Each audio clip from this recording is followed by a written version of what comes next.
NYYST. This is New York, Yankee sports talk. Swinging for the fences, knock it out the park. This is New York, Yankee sports talk. Christian and Chris, of course SGR. This is New York, Yankee sports talk. Homie, New York, Yankee sports talk. Record, rain or shine, grab your shades and umbrellas. NYYST, you're hanging with the fellas. Welcome back. This is episode 306 of the NYYST podcast. We're live on NYYNewsTV. I'm your host, Christian, and this week I'm joined by the Don of NYYNewsTV, Pete Simonetti. Pete, what's up, man? Fam, I tell you what, I am hyped tonight. I don't know why I'm so hyped. I think I'm that hyped because I'm on NYYST and we're doing some keep 'em dump 'em. Yeah, it's a good week to sit in. Can we just wrap the show right now and just say dump fucking all of them? Is that fair or no? Is that a little too much? I don't know who's on the list today, but No, it's not fair to dump everybody. We're not going to dump everyone. All right. Okay. Yeah, no, we're not going to dump everybody. All right. We'll keep a few guys. That's fine. Yeah, some of them are worth keeping around. That's it. So before we actually get into the polls today, the Yankees made it blatantly obvious on Friday that they're going to run it back again in 2023. They had the big press conference with Boone and Cashman, and the worst kept secret of the whole thing is that Brian Cashman's coming back in 2023. He's like, yeah, I don't have a contract. So what are you doing running all postseason operations if you don't have a contract? Just tell us that you're coming back. Let's pull that Band-Aid off first, right? Yeah, man. I mean, we already had the idea of it, that Cashman was coming back. I mean, every year now it kind of feels like the same way, right? We have this hope that maybe Cashman's going to finally go away or that Boone will change and some leadership change will happen. And then when he came out immediately, he was like, yeah, but, he asked me to come back. I'm like, oh, yeah. But we kind of knew it when the press conference was even announced. Yeah, I mean, it's one of those things where it's like you're hoping, but you're not expecting. You know? And here's how I want to start the show tonight. I have heard a lot of this over the past couple of days since the press conference on Friday that we, as in Yankee fans, the negative Yankee fans, okay, we don't get it because we have an organization. We have a front office that consistently puts out a winning product. Right. And it's what Cashman talked about. It's not always the results, it's the process. And his process gets us 90 wins and a postseason appearance every year. And who are we to complain about that? See, to me, that's settling. To me, that's being okay with being second best. To me, that's not what the Yankees are about. And maybe they are now, and that's a sad state of affairs. But, you got people out there like Boomer Esiason, who I don't know if he's trolling because he's a Met fan or this is how he really feels. Like, on his show, he constantly talks about how we are the problem, how Yankee fans are the problem because we don't appreciate what Brian Cashman has done for this team.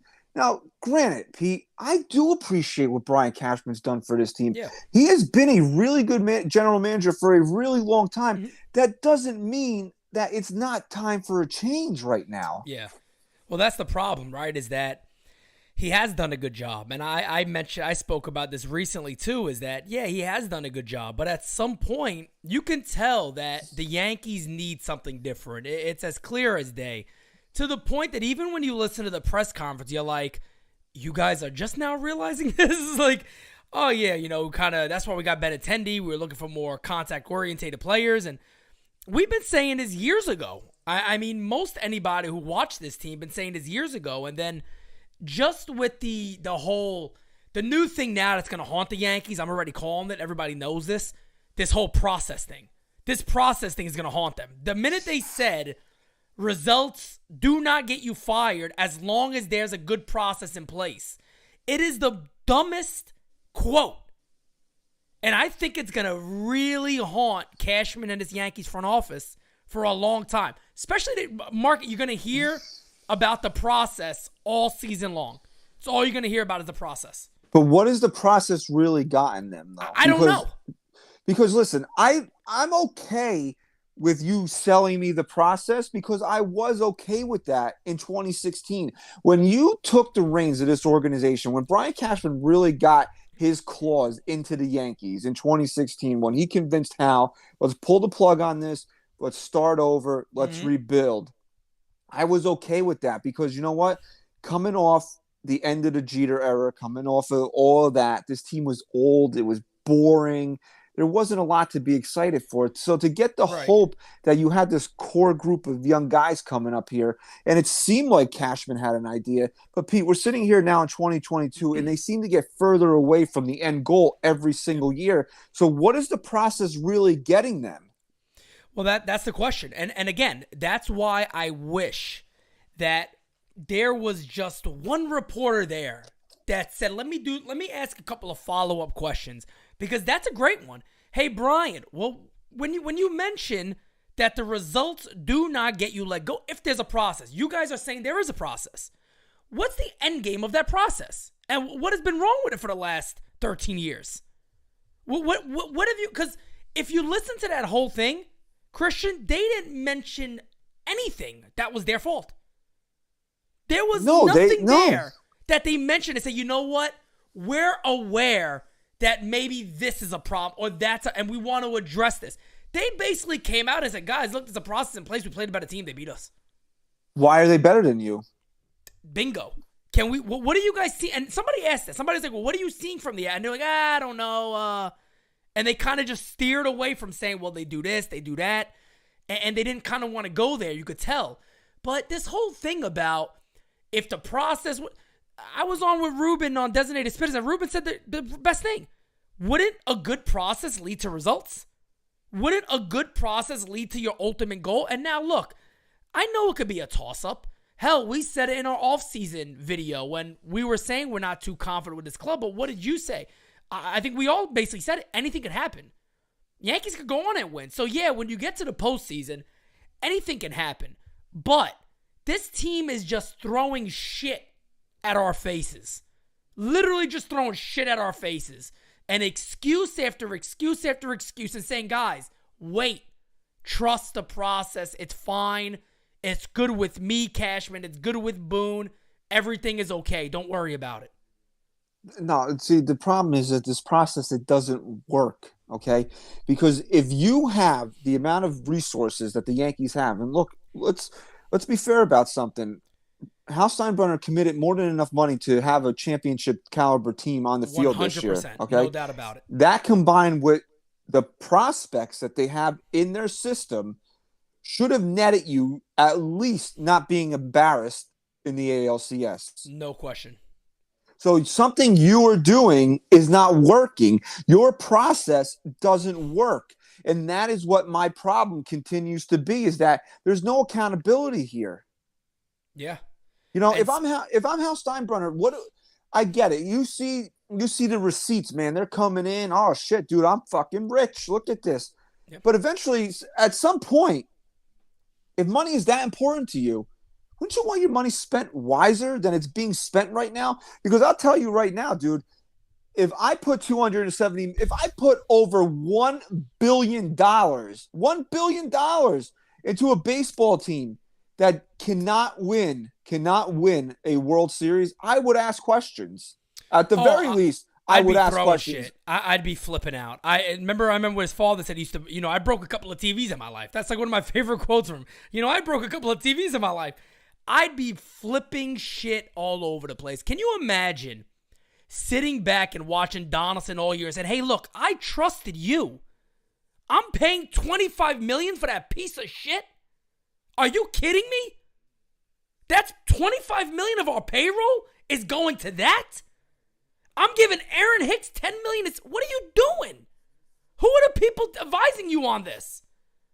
And so it does go, again, to what a lot of people believe is that Steinbrenner kind of just, hey, man, I just run the org. It is what it is. What do you need? A little more money? All right, we're going to stay at this limit. Do whatever you want. Have fun. It's like an open playground. Here's what I'll tell you this. And I don't know if you felt the same way. Maybe anybody in the chat felt the same way. Guys, remember, hit that like button. During the conversation with Cashman and Boone, the whole time, you know what I'm saying to myself? I'm saying, there's no leaders here. There is nobody that is demanding anything in this organization. There is nobody sitting there saying, hey, Cash, no. This didn't work. You need to fix it. No running back. You need to fix it. The guy at short, it needs to end. It needs to end. You guys keep telling me about these. We have these pro scout meetings about all these young kids. Where are they? Why did they not play? There's nobody there with legitimate direction saying, guys, this is where we're going. Right now, it feels like they're just trying to plug holes every year. And that's it. Yeah, you don't win that way. No, of course not. Jeremy Pena won the ALCS MVP and the World Series MVP. Yep. The Yankees have a guy. I'm not saying that he could have done the same thing, but they have a guy in Oswald Peraza that could have easily come in there and at least played the position well defensively. But they refuse to do this. It's just the simplest things. That this is what bothers me about this organization. They refuse to do even the simplest things to help them win ball games. You watch other teams. They make moves all the time. They do things like I couldn't even tell you who I can't think of his name off the top of my head. The Philadelphia Phillies shortstop. But they cut ties with Didi in the middle of the season. They're like, you're not working out. Yeah, and Bryson Stott is awesome. When I was calling those games, Christian, I kept saying I'm jealous of that left side of the infield. Like you got Stott and Baum over there, and they didn't have the greatest postseason, but I'm like, these guys could field their positions well, and they could hit. They had good at bats, and I'm just like, why are our young guys not up? Well, what's in the game plan right there? That Peraza was just, we'll call him up, and then he's just not doing anything, and it's just a joke. What they're telling us, they're just not doing. So, let's we all know. Like I have a certain love for Didi Gregorius, but let's just say the guy's washed up. He's done. Yeah. But if he was on the Yankees this year, he would have kept going out day after day after day. They would have kept putting him out there every single day. Even if they had, this is what bothers me about. We need a stopgap because we have Jesus Christ, the second coming of Anthony and Anthony Volpe and ready into. What makes me think that this guy is going to be on the field when they say he's going to be on the field or going to be even close to what he is projected to be by this organization? Because let's put it like this, right? So I'm going to go back to Boomer Esiason a lot today because he really pissed me off this morning with some of the shit that he was saying. But like, he goes, why doesn't Brian Cashman get credit for like Aaron Judge was raised and drafted and developed by the Yankees? Why doesn't Brian Cashman get credit for that? Because Miguel Andujar, Clint Frazier, who else? Right. Greg Bird. I mean, do I need to go down the list? So what's Chance Adams? So what's the reality versus the exception? Wouldn't you say, based on track record, Aaron Judge is the exception for this organization? Bro, you can look at the Astros team right now and go, man, look at all the homegrown talent. The entire team. It really is. Wouldn't you say, right? I would say, I guess, outside of Verlander. Second, third, short, Framber Valdez, Garcia, all those guys are all their minor league guys. You look at Brian Cash and you sit back and go, all right, you got Robinson Cano, Aaron Judge. If you really want to talk about, man, we got all this money. We've done everything we can to develop a good organization. And don't get me wrong, the minor leagues is still somewhat stacked. It's a little lighter on the pitching side right now, but there's a lot of guys still coming up. Yeah, thanks for that, by the way. But at the end of the day, you look at all this stuff, you're sitting there saying, why is it not working here? Why is it not working for us? Do we really overvalue our guys that much? Is that maybe the thing? Because Jeremy Pena wasn't a top prospect. Jeremy Pena wasn't some guy that everybody was like, oh, man, this kid is a stud. He wasn't one of those guys. They felt confident enough in him to let Carlos Correa walk out the door. Correct. And that's the problem with the Yankees. Brian Cashman in the offseason sat there and told us Oswald Peraza is major league ready with his glove. He's major league ready with his glove.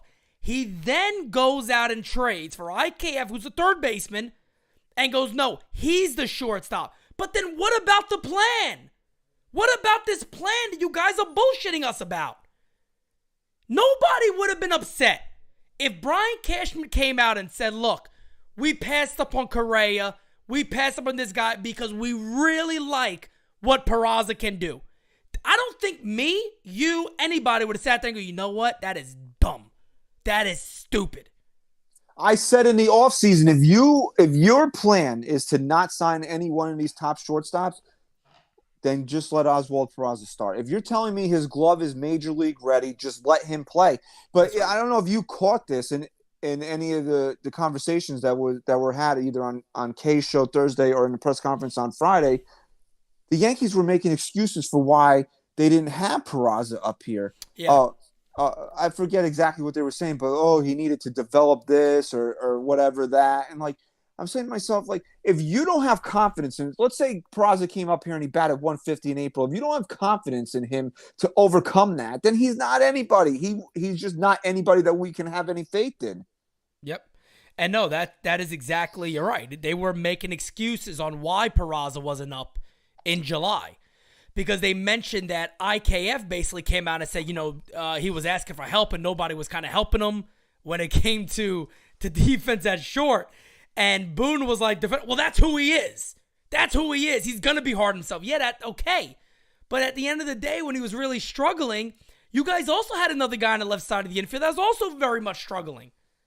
So there was never a thought in an organization that is expected to win a World Series that maybe the guy who we traded for, that's a Gold Glove third baseman, could play third, and we get our young guy up here and we move Donaldson around a little bit. Play him every now and then, get this guy some at-bats, but they didn't do it. And as, I want to shout out Philo right here in the chat. Peraza was hitting over 350 after the middle of June. So he just went on a tear. He was ready. The bat was there. And we were, again, promised and bullshitted. I do this almost every year now. I take quotes from what the Yankees told us and then match it to what they actually do, and it's always bullshit. It's the same thing with Peraza. The bat didn't come around. Well, when the bat came around, why was the stopgap not gone and he was up? Peraza hit. What did he hit? Like 308? Well, I know it was truncated play. 308. He hit like 308 this show. Yeah. I mean, he didn't show you anything that he shouldn't have been starting in the postseason. And this just came across. The Rizzo officially opted out of his contract, so he's a free agent. Yep. I'm not surprised by that. I would like to. I mean, Rizzo. Just a little spoiler. Rizzo's going to be on the list next week. I'd like to see Rizzo come back. I really don't think the Yankees have a plan at first base, and I think they don't have a plan for anything, dude. Let's be honest. No, and then the Japanese player Murakami, he's not going to be available. He might be posted next year, so. I hope the Yankees don't even see something like that. Let's just stick somebody there for a year, and that's the stopgap position. But yeah, I mean, I think Rizzo's the guy. LeMahieu's on the roster, so I mean, like, that's what scares me about potentially losing a guy like Rizzo is because the Yankees would do something dumb like play LeMahieu over there at first base. But another thing I wanted to touch on from the press conferences during the past week is that. Not once, but twice, Aaron Boone said that he doesn't fear for his job safety. Yep, that's a problem. So why? So tell me why. If you're Aaron Boone, would you even buy? Why would you fear your job safety when the guy that hires you doesn't have to fear for his job safety? Yeah, you wouldn't. You're 100% right. You wouldn't. So, and here's the problem, too. Another thing I noticed in that he said he doesn't look at any criticisms. Boone said this. He doesn't pay attention to no there you go. Maybe there comes a point where you maybe listen to some of the critic and go, well, what is it that people are saying about me or what? And again, I do know, professional athletes, a lot of times they don't want to go into what fans are saying about them. And I completely get it. But I do think there comes a time where Boone is right now. Why is there such a great disconnect? Why are the fans so angry about me, what is it? Let me just see what some of them are saying. I'm not saying turn on one of my rants calling them a cocksucker and stuff like that. It is what it is. You don't have to see that. But my goodness, I mean, to just sit there and go, hey guys, I'm safe. It is what it is. That's basically what he's telling you. Criticisms, what's criticism? I'm here. When I signed that contract, I'm here. It's no big deal to me. He flat out even said, Christian, I tweeted it immediately. I said, no, you need to be the leader. He said, I came back when I had to resign. I wanted to come back for the camaraderie, for the team, with the players. Bro, you're the manager. Be the leader. This is not a kumbaya session. Be the leader. That's what you're paid to do. I came back for the camaraderie. What is that? What? Didn't Tony Soprano once say, "I don't care if you love me, but you will respect me"? Yes. Okay. Told to Christopher. That he is supposed to be the voice in that locker room. Yep. Above everybody else's. And I just don't feel like people say, "Oh, he always has his players back." Well, that's great, but when it comes time to actually put your foot down and lead the team, I have no faith in him to do that. Bro, did you like his answer on Donaldson? So here's the funniest thing about this, and the reason why I want to bring this up was like you just said about you got to be the leader in the room, right? And yeah, I have my guys back, but there does come a time where having a guy's back does not mean that you don't criticize them, because if they can handle it and you know these guys so well, you should be able to simply say, "Hey, look, no, he wasn't good." Brian Cashman did it to his credit. He said, "Hey, no, Donaldson was not good offensively. He wasn't a good player offensively for us." Aaron Boone, when he was asked about Donaldson specifically, this guy took a long pause, and then he just comes out and goes, "But I mean, defensively, he was just amazing." It's like, bro, we know that. The reason people are asking questions about JD is because you stuck up for the guy when he had some of the worst at-bats in the postseason that we have all ever seen. And you won't even dare comment on it. That's a problem. You're in New York. You're not in Arizona. Derek Jeter just said it on Drink Champs. I tweeted a bunch of the clips out. Yankee fans want accountability. It's not about being assholes. We want accountability. Sit there and say, "Here's the problems." Sit there and tell us. Don't sugarcoat it. Don't bullshit it. Don't tell us, but his defense is good. Don't worry about it. We don't expect that from Don. We expected 20-plus homers. We got nothing from this guy. We had him crying in Gleyber Torres' chest. Oh, yeah, we're back. Remember that? Yeah. Beautiful moment of the season. I hope they sold enough T-shirts. Yeah, definitely. I wiped my ass with 2 of them.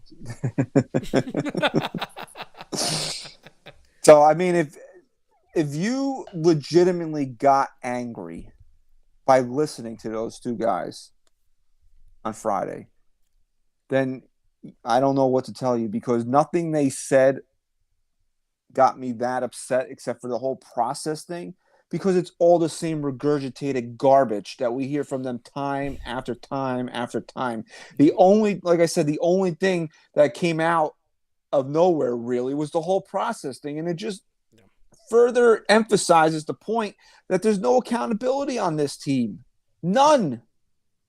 Yep. Oh, the process. That's why they stick with these guys all the time, because IKF is the best defensive shortstop in baseball. What are you watching? Because he works hard. A lot of people work hard. That doesn't mean that they should keep their jobs if they're bad at them. Yep. And Jack Curry kind of shut that down really quickly, which was nice to hear. I'm sitting there watching this, and I said, all right, I wanted to go live for the whole thing, but I was like, let me just hear it and actually pay attention to it. And after Sweeney Murdy kind of went at Boone, and Boone got a little feisty with him and was defending IKF, it immediately goes to the YES Network. And he's like, there's as many as analytics that say he is good, and as many that say he's bad. But when you saw Peraza play, the eye test immediately told you not even he close. Is as smooth gets at shortstop. He turns plays well, and analytic numbers always loved him in the minor leagues. The Yankees already knew that. So why the hell wasn't he not playing? Why was he not? It's very simple. That one game that he started in the ALCS, he dove towards the third. He dove towards the third base side, and he missed the ball. Right, it was a hard. But even the way I said this to myself, I go, he didn't make that play, but the way he attacked the ball there is how a shortstop is supposed to attack the ball in a situation like that. I go, you would never see IKF look as good as he did in not making a play. Like, that made me more confident in Peraza playing shortstop than any play that he made, because I'm saying to myself, this guy just knows how he should be attacking the ball. Well, there's actually analytic numbers that tell you, something with range or something like that. And IKF actually ranked very high. Where IKF ranked very, very low was balls hit to him. Like, the balls he had to come in on, he can't make those plays. And then his arm is extremely below average. Oh, he sucks. So whenever it's a tough play and it's like, man, he's in the hole, made a good play, throw to first. doesn't got him. He's safe. So it's again, I mentioned this the other day on Designated Spitters, and I wanted to be clear about this. I think everybody feels the same way. I think Yankee fans, because Yankee fans get a bad rap, they hate IKF. The Yankees made Yankee fans hate IKF, not IKF. IKF's done nothing wrong. Yeah, IKF's on the list today. So, I mean, if you want to discuss that when we get to him. Yeah, definitely. Yeah, no. Yeah, I think that's a bigger point that we could bring up when he comes up, because you are right about that. But I mean, just to finish up this point here, I feel like Run It Back Wednesday sounds better than Run It Back Friday. So I wish they would have just did this on Wednesday.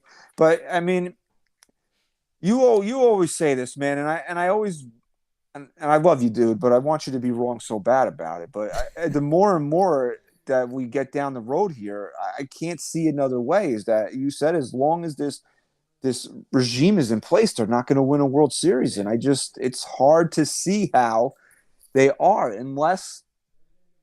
Here's another thing, right? Before we get to the actual polls, I want to bring this up to you, right?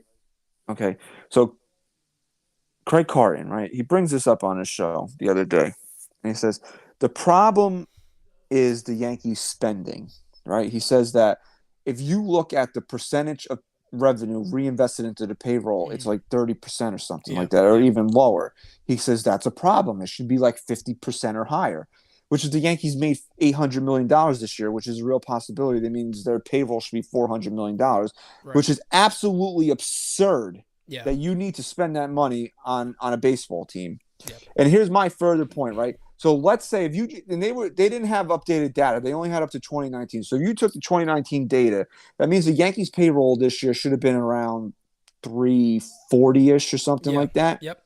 So if the Yankees had an extra, what would that have been? An extra $80 million roughly? $80 million 70, 80? Do you trust that money would have been spent properly? No. And that's the bigger that's the problem right there. Yeah. I can keep funneling out money. I can just okay, here, spend as much as you want. Boom, boom, boom, boom, boom. If you can't spend it properly, what does it matter how much money I put into this team? Correct. And that's why people get mad at me because Pete, you missed Hal Steinbrenner. You missed Hal Steinbrenner. I go, look, the only beef I have with Hal Steinbrenner is that he doesn't just put his foot down. But at the end of the day, with spending money, he's given enough money for this team to win. It's the way that Brian Cashman has spent the money. That's my problem. So yeah, if you had a good GM, right, and you go, hey guys, let's revisit last offseason. What could we have done differently? Well, we could have put Correa at shortstop and had Correa and Urshela at third base. That probably would have made a big difference. Maybe we also signed a guy like Marte, and we would have had a leadoff hitter all year. Or we traded for Benny early. I don't know, anything like that. Or him and that's it. And we got Correa. This team is a much better club immediately. Here's a team that may have never went on a downward spiral. They may have never went on a spiral and started to struggle if they had certain guys in place. But again, George, I think there was 1 year or something like that where he spent I think it was 70-something% of revenue went back to payroll. It was some absurd number when it was he threw everything back into payroll for the team. And we know Steinbrenner, the new little Stein, is not going to do that. But at the end of the day, I'm you can't get mad at Steinbrenner for, he doesn't spend enough. Bro, what is enough? What is enough? I mean, $260-something million is a lot of money on a ball club. Look how it's spent. You had what, $35-ish million and two relievers that did nothing for you this year. Terrible. I know you couldn't do anything with Zach Britton, right? Because he was coming off Tommy John. You just had to deal with that. But you mean to tell me you couldn't figure out how to get a Aroldis Chapman and at least at least get half of that off the books this year? You couldn't figure that out. I'm so sick of fans saying that stuff, Bottle. I'm so tired of that shit. Oh, but they can't trick guys. Do we understand? Go through, just do some research a little bit. The Red Sox dumped half their team. Almost $200 million. They dumped it on another club. They were hey, we'll give you something, pay a little bit, take it. No problem. What is it, Adrian Gonzalez, David Price, and Carl Crawford. They were just like, we're done. This isn't working here. It could have, and look, what are we bitching about? We're bitching about 21 million and 10 million in Hicks and Donaldson. You can't move that? Come on now. Come on. You can move that. And they should. If somebody posted on Twitter the other day, we all know that Donaldson's going to be the starting third base. And if he is, again, it's the same thing I said with Sanchez. If he's back to start the year, you better believe I'm coming on live again, and I'm saying, folks, get ready for the same shit because they haven't learned yet. They haven't learned. Get ready for the same. And you know what's going to be even worse? It's going to get even worse because everybody's getting better. The Orioles are getting better. They're going to spend money this offseason. The Jays are going to get better. The Rays are going to be better. The Red Sox, believe it or not, are probably going to be better. Baltimore tried. Didn't they throw some money at somebody last offseason? But they tried to get Correa for like $300 million. Right. They did. I knew that they tried to get one of those big free agents. They just couldn't land them. So, I mean, just, stop the shit. It's just, it drives me mad that what we need to acknowledge here is that we have the wrong man making these calls. Brian Cashman is not the guy for this job no more. It's that simple. It really, that's what it comes down to, bro. It's like people, it's not that we don't appreciate what he's done here, because yeah, he's done. But here's the one thing that I cannot get over with him. It's not even that he doesn't have any accountability for his employees. He's a scummy little fucking weasel, and that's what weasel, no doubt. That's what pisses me off the most about him. And I forget the name of it. What was Jeter on that you did? What's the name of the show? Drink Champs. Drink Champs, right? And I knew that he did this. It's just something that you don't have in the front of your mind, is that when Jeter was a free agent, he straight up told Cashman, I'm not going anywhere. Can I play it? Go ahead, yeah. Here absolutely. You go, guys. Listen to this. This is Jeter on Drink Champs talking about when he was a free agent. I was only free agent once a month. Oh, hold on a second. I forgot it does this. I got to put it up here. My career. Right. And right when World Series is over, you can be a free agent. I went and met with our owner and GM, team president, my agent, and I said, look, verbatim, I'm not going anywhere. Right. Not going anywhere. I said, I told my agent, I probably shouldn't do this in negotiations, but I told my agent, if any other team calls, tell them I'm not interested. Treat me fairly. Treat me fairly. Don't make it public. Right. Only thing I ask. And they made it public. And then they made it public, yeah. Was that the kid or was that the boss? No, that was front office. Was the boss still around at that time? No. There you go. I'm telling you, Derek Jeter fucking hates Brian Cashman. Hates him. You could just tell in his voice the way he responded to that. But just that, if you go back and now you put one and one together, is it any surprise that he pulled that shit with Aaron Judge in before opening day? No, because Brian Cashman is not loyal to anybody. Brian Cashman, you could tell who he is. His ego drives him, and Brian Cashman believes he is the Yankees. And if anybody doesn't believe that, there's so much evidence out there that shows that to you. And I'm gonna say something right here about Derek Jeter, and he's 100% right. Here's the thing that bothered me the most about that. Derek Jeter never had to come out and tell the Yankees flat, hey, look, guys, I'm not going nowhere. We all know that. But that is bad tactics. That's bad negotiations. Hey, I'm going to tell the team, I'm only coming here, so give me whatever the hell it is. Just take care of me. I've been here forever. That's all I'm asking. Just treat me fairly. That's it. And the only demand I have is that you guys don't make this public. And the scummy fuck comes out and decides I'm going to make this public because you want to know why he does it? He did it the same reason he did it for Aaron Judge. Let the fans say, fuck him, the Yankees tried. And then Aaron Judge just said, nope, up your ass, asshole. Now you're going to really talk to me. And good for Judge. That's what I'm telling people. If Judge decides I'm not going to give the Yankees a break, I'm not going to be mad at him, bro. I'm not going to be mad at Judge for saying, hey, they gave me more money. I'm going there. I'm not going to be upset for Aaron Judge for that. I'm just not. But we'll see what happens. No, I can't. I wouldn't hate on Aaron Judge, but it's not going to sit well if he leaves. I'm telling you, it's just not going to something that I'm going to sit here and be okay with, because that's what everybody's talking about. Oh, they got to go to what is Plan B anyway? What is Plan B? How do you replace one of the top? don't. Well, how do you replace one of the top 5-10 players in baseball? You can't. And you could argue he's the best player in baseball. You can't. How do you replace Aaron Judge? You know what you have to do? Again, this goes back to what I've been talking about. It goes back to having to be creative. Brian Cashman ain't that dude, man. He'll try his heart out to trade for Ohtani. He'll try something like that. But what any smart GM would then do is go, okay, we got to restructure our offense. We're not going to be this home run driven club without Judge here. So what do? Well, we gotta score different ways. We got to model that a little after the Astros. We got to hope that Giancarlo Stanton can hit 30, 40 home runs a season. We got to hope that maybe we get Rizzo or somebody back that could pop another 20, 25. But then we got to build around contact and speed. Trust me, Cashman ain't that guy.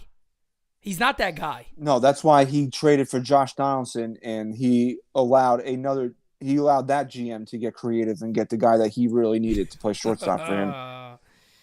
Unbelievable. But I'm telling you, as long as my voice is heard over these airwaves, I'm not going to let Brian Cashman live that down. Never. He shouldn't. I mean, he should be fired for it. There's no way you could. If I was in charge of the Yankees, bro, there's no way you could have walked into my fucking office after you did that and survived. And maybe honestly, I'll put a caveat on that. Maybe you could have. Maybe you could have walked in there and told me what you were doing and explained it all to me, and I would have said, all right, you're the GM. But the minute Carlos Correa signs with the Twins because of the payroll relief you gave them, and it was a 1-year deal, you're gone. I mean, that's like the ultimate betrayal. It's like you betrayed me. You just made me pay for their contract? You basically just made me become a fool in your fool's game by relieving them money so they could go out and get a better infield than us. Who the hell does this? And by the way, before you move forward, we got a super chat from Roldy. He said, "What up, Pete, fellas? Having Cashman and Boone means status quo. Those two are the downfall of this organization. When the Giants had DG, I said that organization would be going downhill, and that's what happened. I'm so disappointed."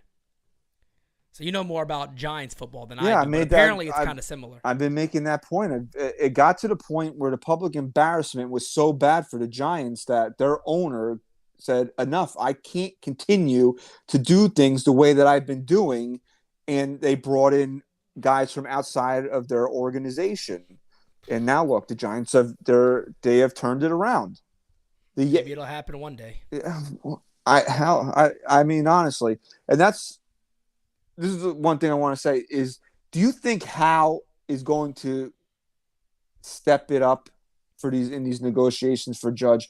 Because even if he's not a baseball guy, he's a business guy. Yeah. And who is his marquee guy? He Judge, can't. Of course. Honestly, can he afford to let Aaron Judge walk out the door? No, I don't think so.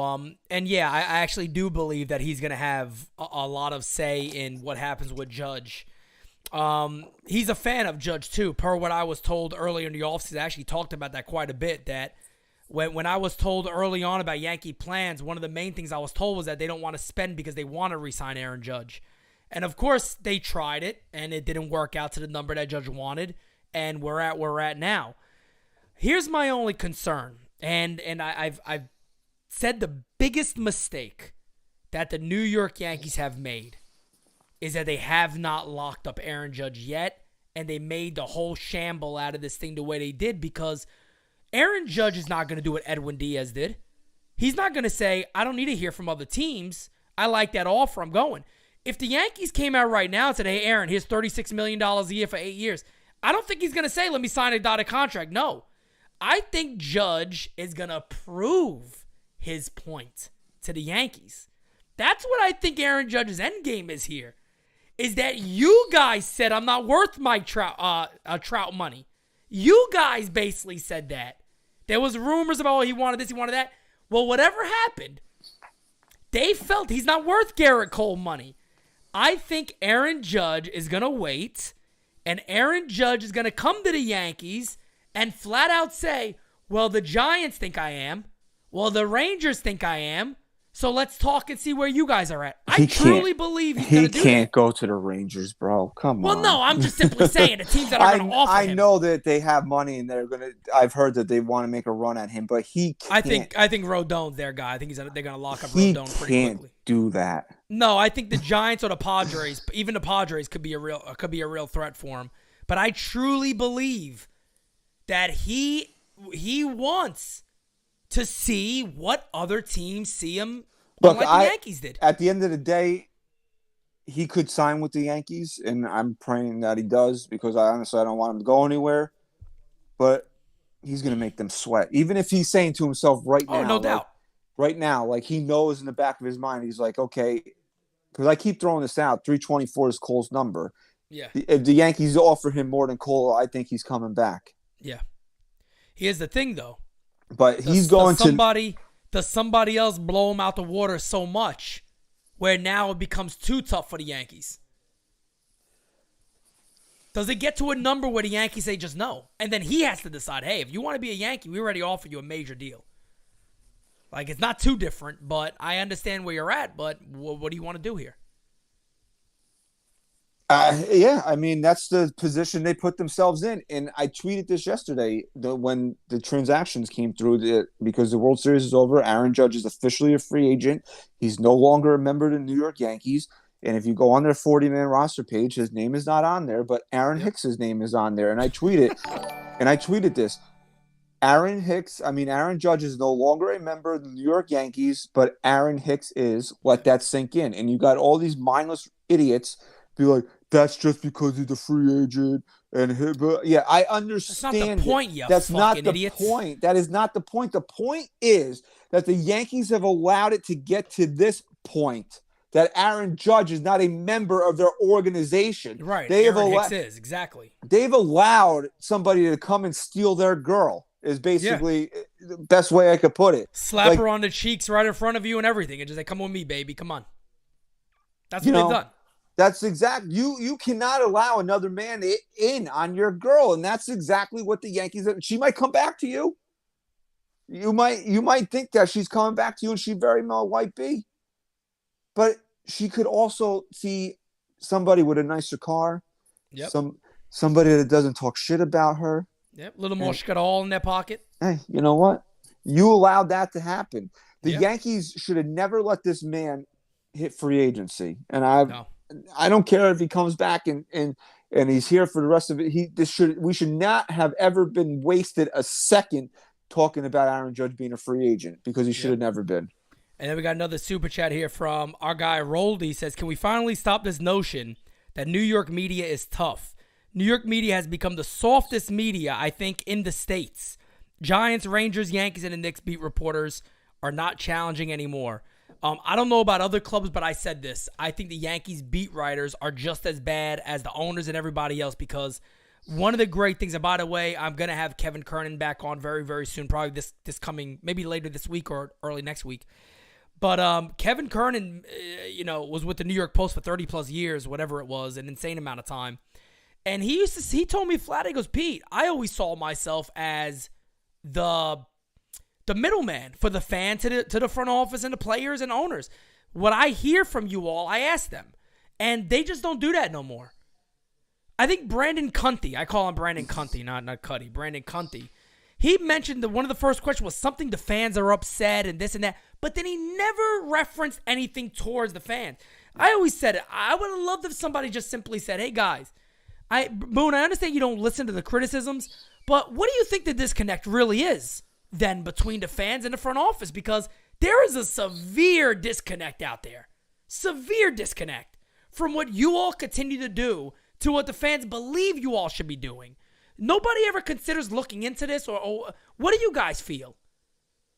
I think that's just a very simple question to ask, and I think it holds a lot of water. Because the writers, okay, the beat guys, whatever you want to call whoever they are, they're non-confrontational, okay? Yeah. They have grown up in a different era. This is how they act outside of their jobs. So to expect them to Sweeney's a little older, right? So Right. he kind of is beyond that generation. So for him to kind of jab Boone a little bit, okay. But you got all these younger people in there now, triple masked, you know, standing outside in a field where there's only three other people. You expect them to get into a confrontation with Aaron No, Boone? No. no. Unfortunately, not. That's where we are. But all that powers the Yankees very nicely. So are you ready to get into these polls here? I've been waiting for these polls for weeks now. Before, I just want one last thing on these press conferences. The one thing that Aaron Boone did that I actually liked is he didn't take on the fans. He did not. He steered away from taking on the fans. Yeah, he did. He answered that great. He was just like, no, we got the best fans in the world. He did. He answered it right. And he said, I think he said too, is that they're very smart and they demand the best. And no, good for him on that one. Because my God, if he would have taken on the fans, oh, he'd have been done. Bro, don't show up next year. Just Facts. Don't show up next year. I'd be going to game one ready to roll. All right, we got 10 guys on the list this week. We got a nice mix of hitters and pitchers. Okay. All pretty lopsided in terms of the voting, except for one player. We'll get to him a little bit later on here. But the first guy up is Giancarlo Stanton. The fans voted 78% to keep Giancarlo Stanton. What do you say about that, Pete? Yeah, of course. I mean, look, I know a lot of people ask me about this too, is that, if the Yankees could move him, would you? I mean, I would. Personally, I'd consider it. And let me just tell you why I'd consider it. When Stanton was traded to the New York Yankees, the idea was, cool, he'll be in left field. He'll be a natural outfield. He's good out there. He's not some, he's not a cautionary player out there. We're scared when the ball's hit to him. He's not that type of guy. He's good. But now that he just logs and clogs up the DH spot, I think if there was a trade out there, I think even the Yankees would be interested in it. But in reality, I don't think there's a trade out there as of right now for Stanton. I don't think Stanton also wants to leave. I think he wants to win as a Yankee. And Boone did also kind of say about him, going back to that conference, that he does want to see him in the outfield a little more. That was also another good thing. He said he thinks it keeps him healthier.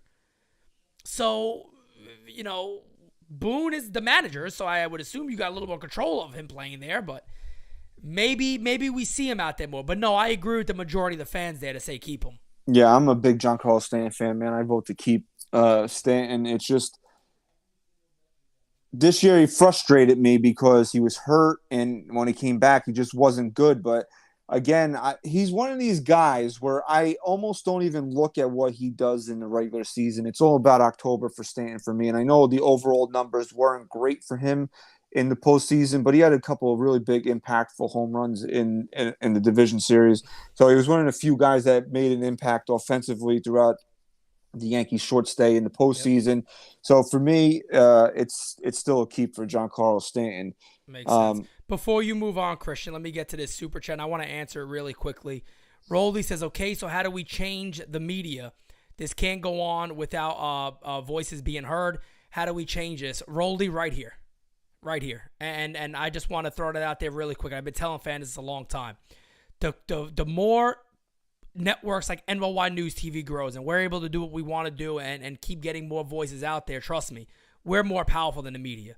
When you got videos that are going to go viral, things like that, and more fans share, and they're along with what we're saying. Because, Christian, I don't know if you feel this way. A lot of the way we felt in the offseason is how the fans feel now. We were just ahead of the curve. Dude, look, I say this like half jokingly, but not really, is that a lot of the stuff that we've said on NYYST over the course of, 6 seasons now, it maybe wasn't the cool thing to say at the time, but if you look 6 months, a year, even 2 years later down the road, people pick up on it. Yeah. So, we're not speaking to make. When we first started this show, right, we had a bunch of beat writers on. We were trying to get guests. I don't care about getting guests anymore. I care about speaking the truth. So if that offends people and they don't want to come on the show, fine. I don't care. because I'd rather have the integrity of being who we are and speaking how we feel and giving the fans, hey, your tagline for this network is real talk for a real fan. So I'm not going to sugarcoat anything. If this is how we feel, this is how we feel, and fans are going to feed into that. So that's just the way it is, you know? I agree, and that's what we're going to do. We're going to keep doing it. So just to read a quick comment here, we got our buddy Joey Kobani says, people are going to hate me for this, but dump him. He hasn't been able to stay healthy.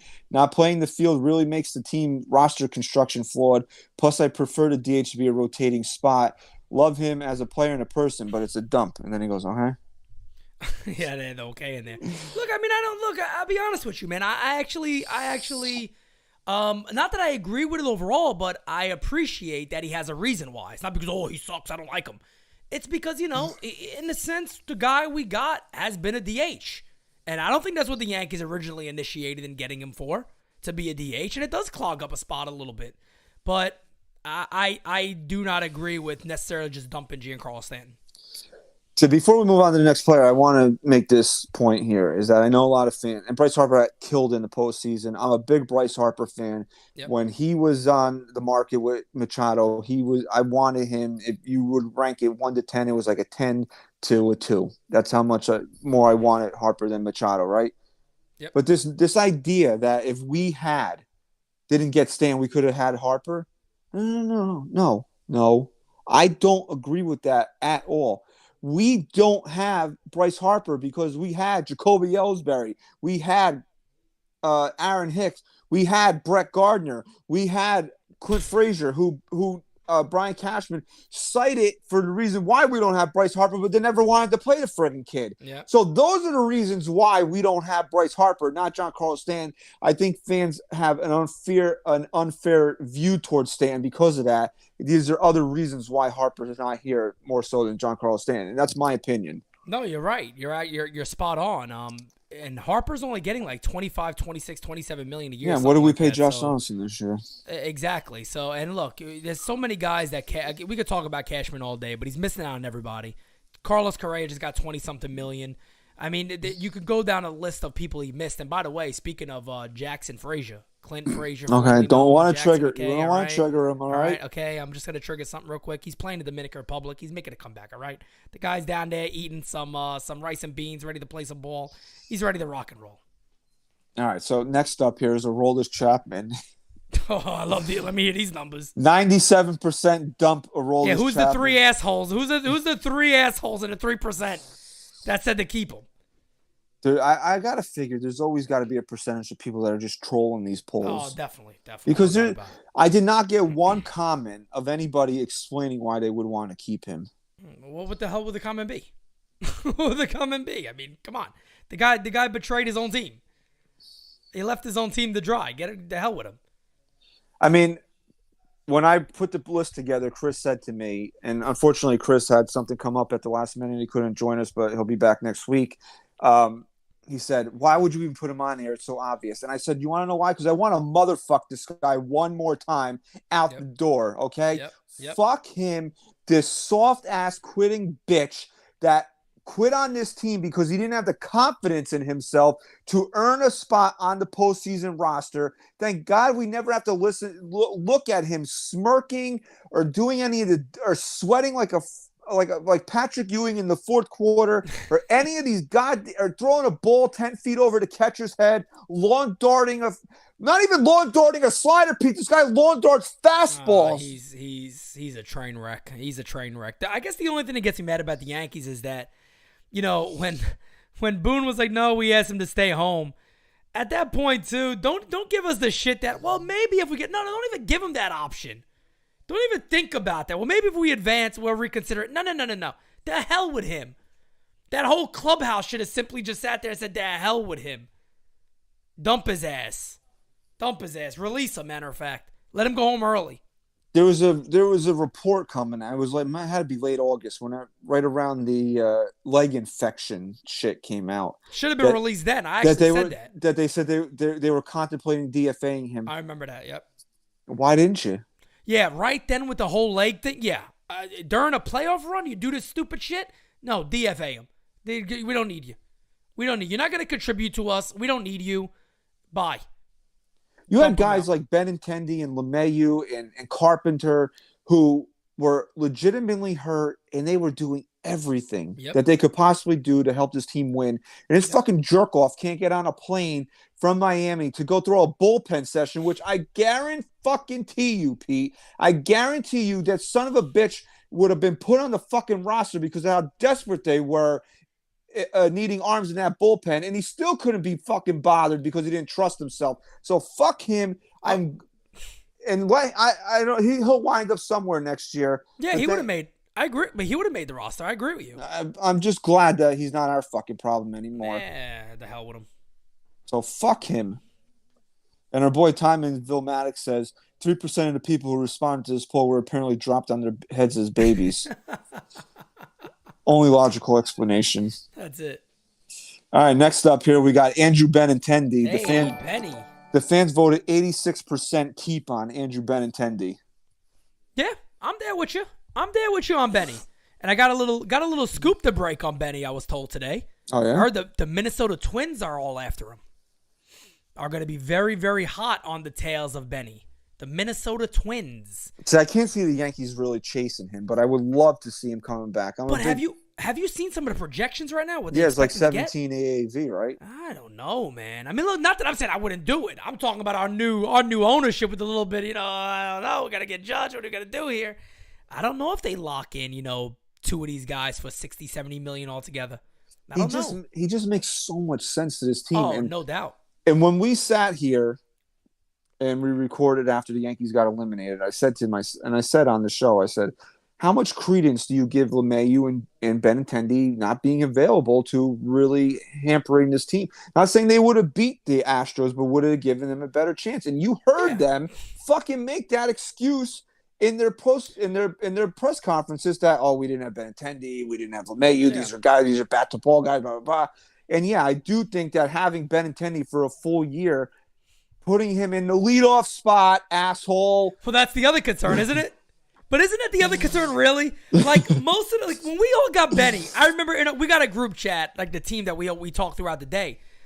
But I remember when we got him, we were all like, oh man, a leadoff hitter.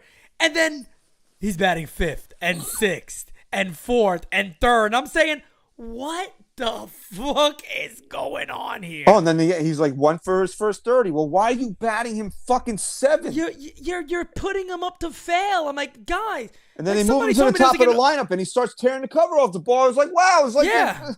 What do you expect? He was in the World Series. He was in the World Series batting 2nd. I mean, he's known as a high on-base percentage, high average player. Top of the order. That's why I keep saying, Aaron Boone, please do me a favor. Don't give me I'm a baseball guy, bro. I don't want to hear that bullshit. Any baseball, let me tell you something. The man who just won the World Series, look at his lineups. They never changed. The only time it changed, sometimes Vasquez caught and Gurriel, I can never say his fucking name. Gurriel. I like the Gurriel. Gurriel actually sounds really good for him, actually. He got hurt, Gurriel. so they had to put other than that, when did they change their lineup? You know who your 1 through 6 is. You at least know that. You're like, all right, we know who the 1 through 6 is. High on base percentage, average up top, power behind it. So I wanted Benintendi last trade deadline. I was on this show saying that they should get Benintendi last trade deadline. I want the Yankees to bring back Benintendi. I want a full year of him at the top of this lineup. Now, if you look at this lineup with, you go Benintendi, LeMahieu, wherever you want to go, Judge, hopefully Rizzo's back. That's your 1 through 4 stands in your 5 hole. That's a pretty solid 1 through 5 right there. It is. You don't have to fuck with that. Yep. The Yankees need consistency in this lineup. It's just something that they I don't know. I guess they don't believe in it because it doesn't matter. They just never do it. But I would love to see, and not on top of that, and he's a really great outfielder too. So I mean, it's really to me, it's a no-brainer to bring this guy back. And he could also, and as the person, another thing that Derek Jeter brought up on Drink Champs is that he said baseball today has gotten far too analytical. He said people forget that players have a heartbeat, and that players, you can't just judge everything off of numbers. There are things that numbers can't define. Like he said, he specifically said you can't get a guy from like Milwaukee throw him in New York and expect him to have the same numbers he had in Milwaukee. I got two words for you. What's that? Joey Gallo. Joey Gallo. There you go. So, when we're talking about, a guy like Benny, for an example, this is why I love to use the Yankees' own words against them. Brian Cashman just sat in a press conference and simply said, we want to get more contact. That's why we got Benintendi. Bro, where should contact be in the lineup? At the top. At the top. You guys were batting him 5th, 6th, 7th. Please make it make sense where the words you say match up with the actions on the field. That's the upsetting part. You're telling us one thing, you do another thing. I'm sick of it. It's like you tell your kid, don't do drugs, but you got a fucking needle stuck in your arms, passed out on the couch every night. Like that. Yeah, exactly. That's what the fucking Yankees are. It's ridiculous. Hey, kid, don't do drugs while I'm fucking high off my ass. Yeah, don't do drugs while I sniff this line of coke in front of your face. It's ridiculous. So Double O Griff says, one of the players I want back for sure, no matter what. If we had him, DJ and King, then we'd be in the World Series for sure. I wouldn't go that far, but I would have loved to have seen the Yankees obviously with a healthy Benintendi and LeMahieu. I think they would have at least made it a series. Yeah, they'd be better. I would say this. I think there's no doubt about it that the Astros are a far better team. And I don't want to hear, whatever you want to say about past Astros stuff. They're a better club. I mean, when you watch that series, it was just as clear as day. They're so structured. Well, look what happened in Game 4. Dipshit number 1 and dipshit number 2 can't turn a double play. What happened immediately? They got destroyed. No, they capitalized immediately. Capitalized immediately on it, and the Yankees just don't do it. And it's funny. I bring it up a lot when the Yankees were clinching against the Guardians, and I knew they were going to face the Astros. I said it. I said exactly what is going to happen in the series. I said exactly it. I said the only chance the Yankees have is if they capitalize on every play. They can't make errors. That means you got to have Peraza at short. But even if you want to put IK for third base, you got to change the way you've been playing baseball. So you got no shot. Pete, come on. It was windy, okay? Oh, that's right. I forgot the roof. The roof was open. It was windy out. Cocksuckers at your mother's house. It was all that crazy shit they had. Speaking of dipshit number 1 and dipshit number 2, next up on the list is Gleyber Torres. Ooh, this got to be a good one. 62% dump on Gleyber Torres. Wow. I agree. I mean, I'll be honest with you, Christian. I thought it would be a little high. No, I kind of thought it would be a little more split with him because, look, let's be honest here. He's not as bad as Gary Sanchez. Gary Sanchez, I think the whole base was like, all right, even if we defended him, I'm done with this guy. But here's my thing. We were the biggest Gary, Chris and I were the biggest Gary defenders. Even we jumped off that hill. We're like, we're done. Oh, trust me. There was many people that tweeted at me on Twitter all the time. And I was like, come on, guy. Really? I was like, all right, whatever. But when it comes to Gleyber, I'll be honest with you on this. Again, that's why I love listening to Derek Jeter. And he mentioned this today, too. He said flat out, the only players that he ever played with that he had a problem with were guys he knew didn't really care about winning. And they weren't there for the ultimate goal. Those are the guys that he said flat out, I wouldn't speak to them. I have issues with them. I do. I would have problems with them in the clubhouse. Gleyber Torres, to me, is not a winning ball player. He's not a guy I see that you could keep in the middle of the order and let him keep playing. When you already have replacements in the organization. There's no need to keep Gleyber Torres no more. And again, it's another way to release some salary and add somewhere else. I'm in agreement with everybody here. I'm a dump on Gleyber Torres. I said it when he was going through that horrific slump in the second half of the year. He needs to be somebody else's problem, and I completely agree. Stick with that. I like Gleyber.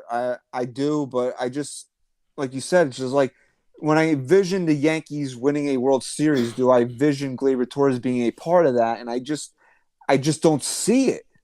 I just don't see that.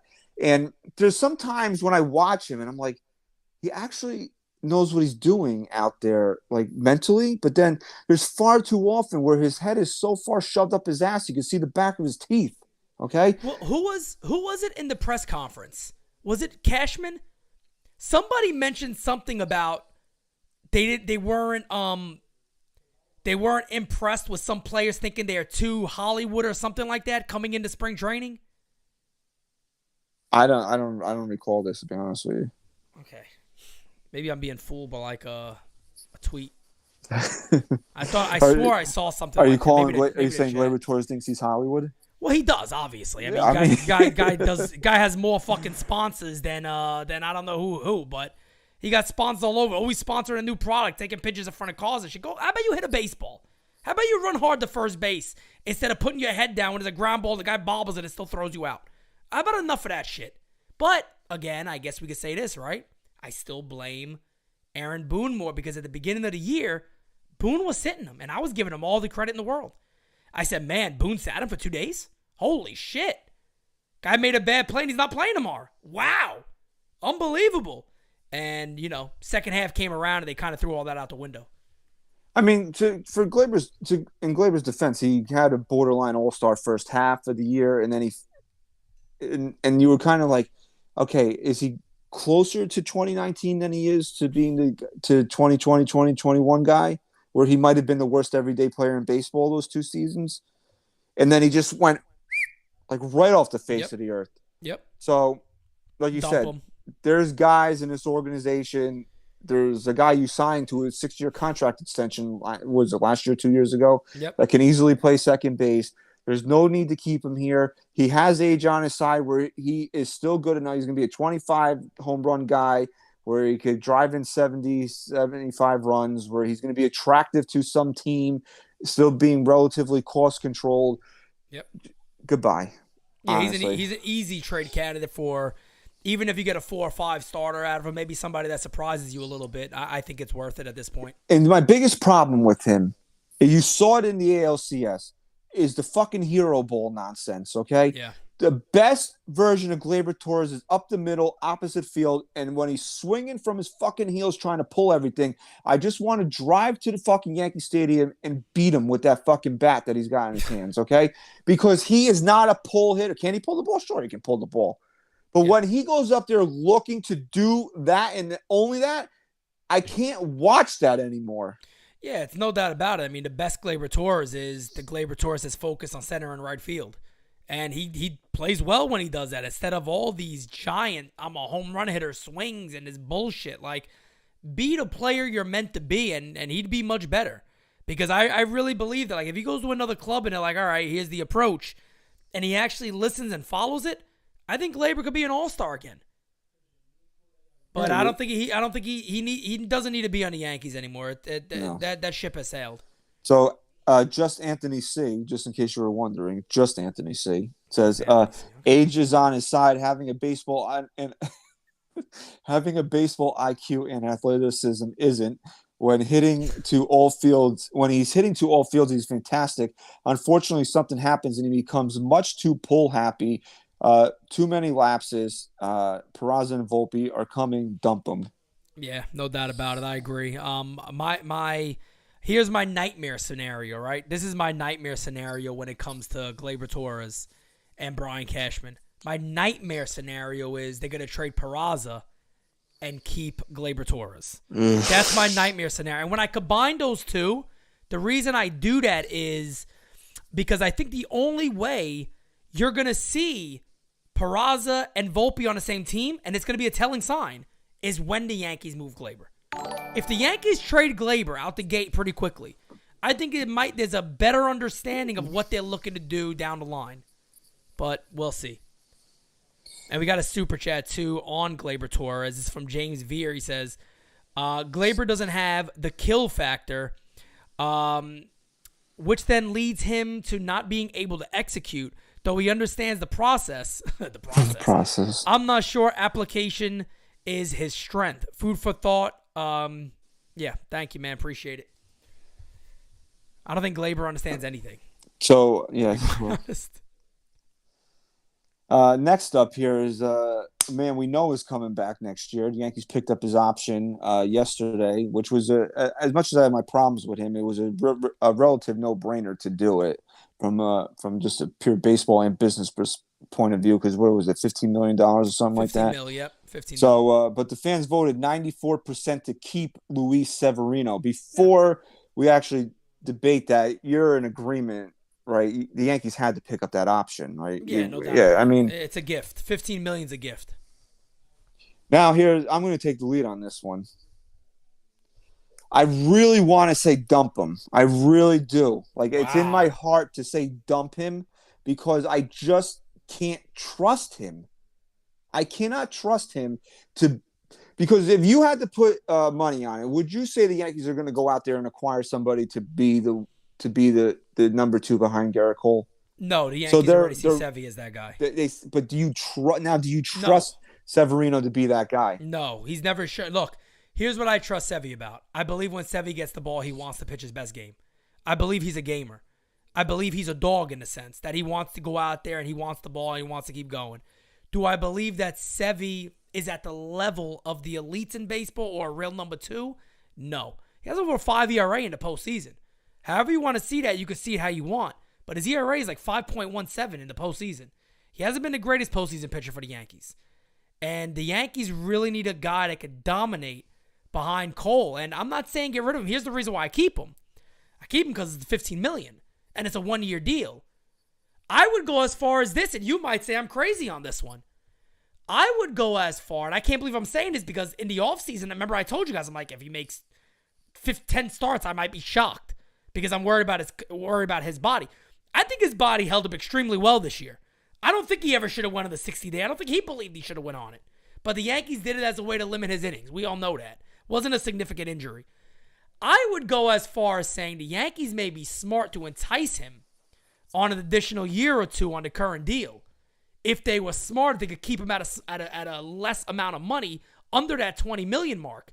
It might be a really smart idea to jump ahead to try to say, hey, we're going to add 2 years and just additional 2 years, $40 million to your contract. 2 years, $38 million to your contract. Would you do that? I don't know. I think I would consider that, to be honest. You're saying 38. No, you mean total value. Total value, yeah. For the next 2 years to add maybe $19 million a season. I don't know. I think I would consider that. I'm not saying that he's great, but there's value there. Even if he gives you 160 innings, there's a lot of value there for $15 million. But he's not, and I think I know where you're coming from. What you're basically saying is the way the Yankees see him, it'll stop them from going out there and getting another guy behind Cole. I can't see. You say it wasn't a significant injury. He was still hurt this year. He was, yeah. Yeah, he got hurt again. So whether or not the Yankees should have put him on the 60-day, which we all know what they were doing. We're not dumb. We know what they were up to. He still allowed it to happen by being hurt again this year. Yeah. But then it's the allure. We know how fucking good he can be when he's on his game. And that's the thing with him, is not even like if you look at his year this year, he pitched to a 3.12 ERA, but in reality, if you really dig into the numbers, he's probably a little lucky on the ERA numbers. FIP was more closer to 4.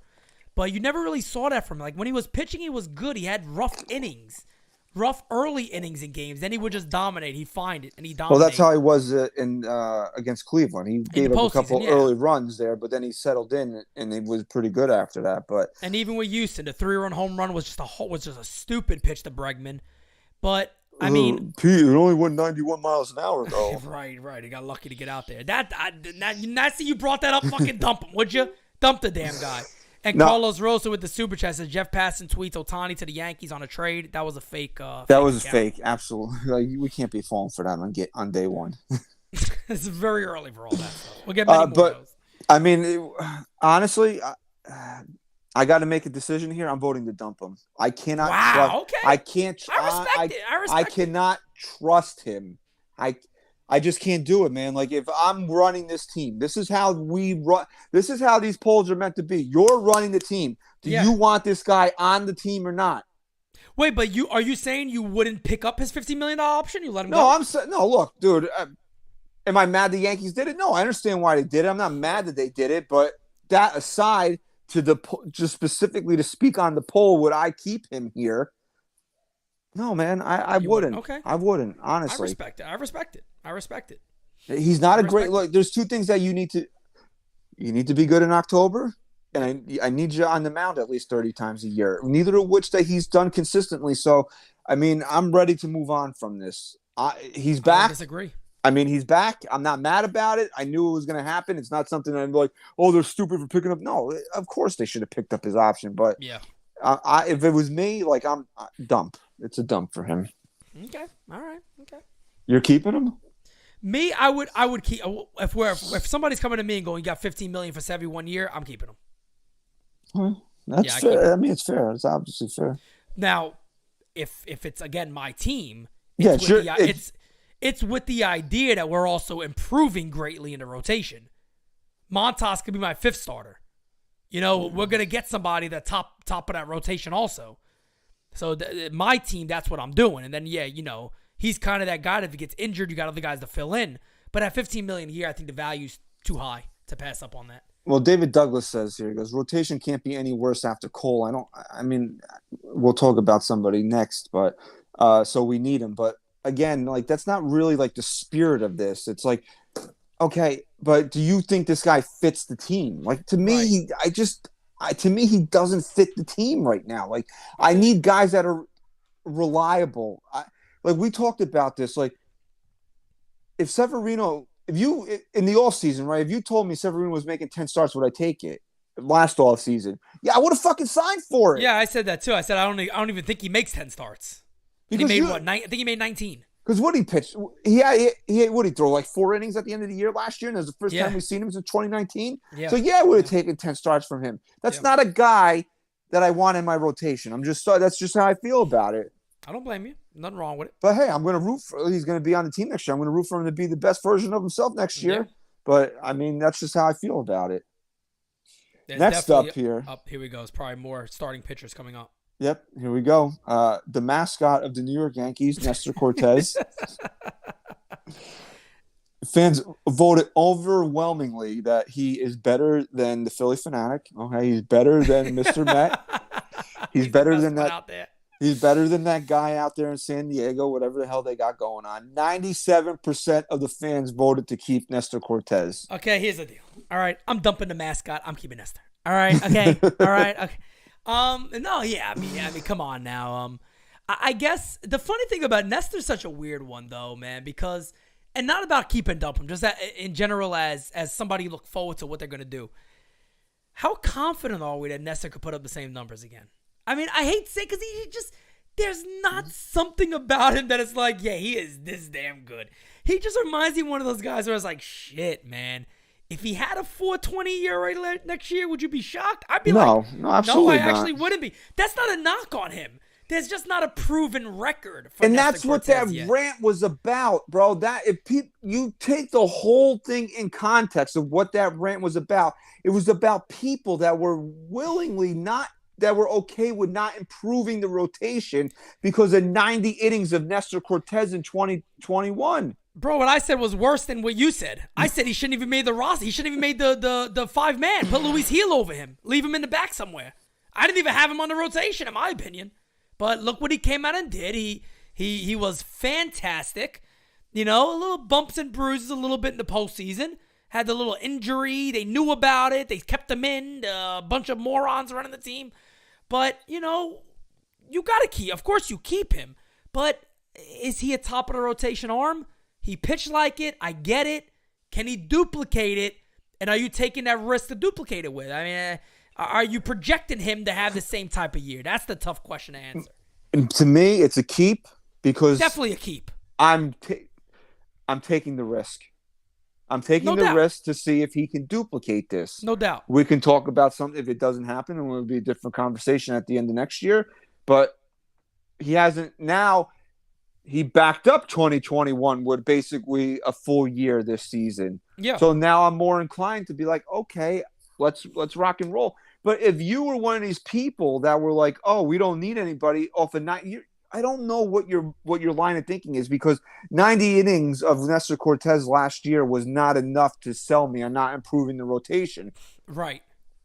So yeah, it's an easy keep to keep Nestor Cortes, man. The guy was fantastic. He was everything that you could have wanted out of a starting pitcher. He really stepped up in ways that we wanted Garrett Cole to step up throughout the course of the regular season. I can only really think of that Minnesota game where he really was the only time that he got bombed all year.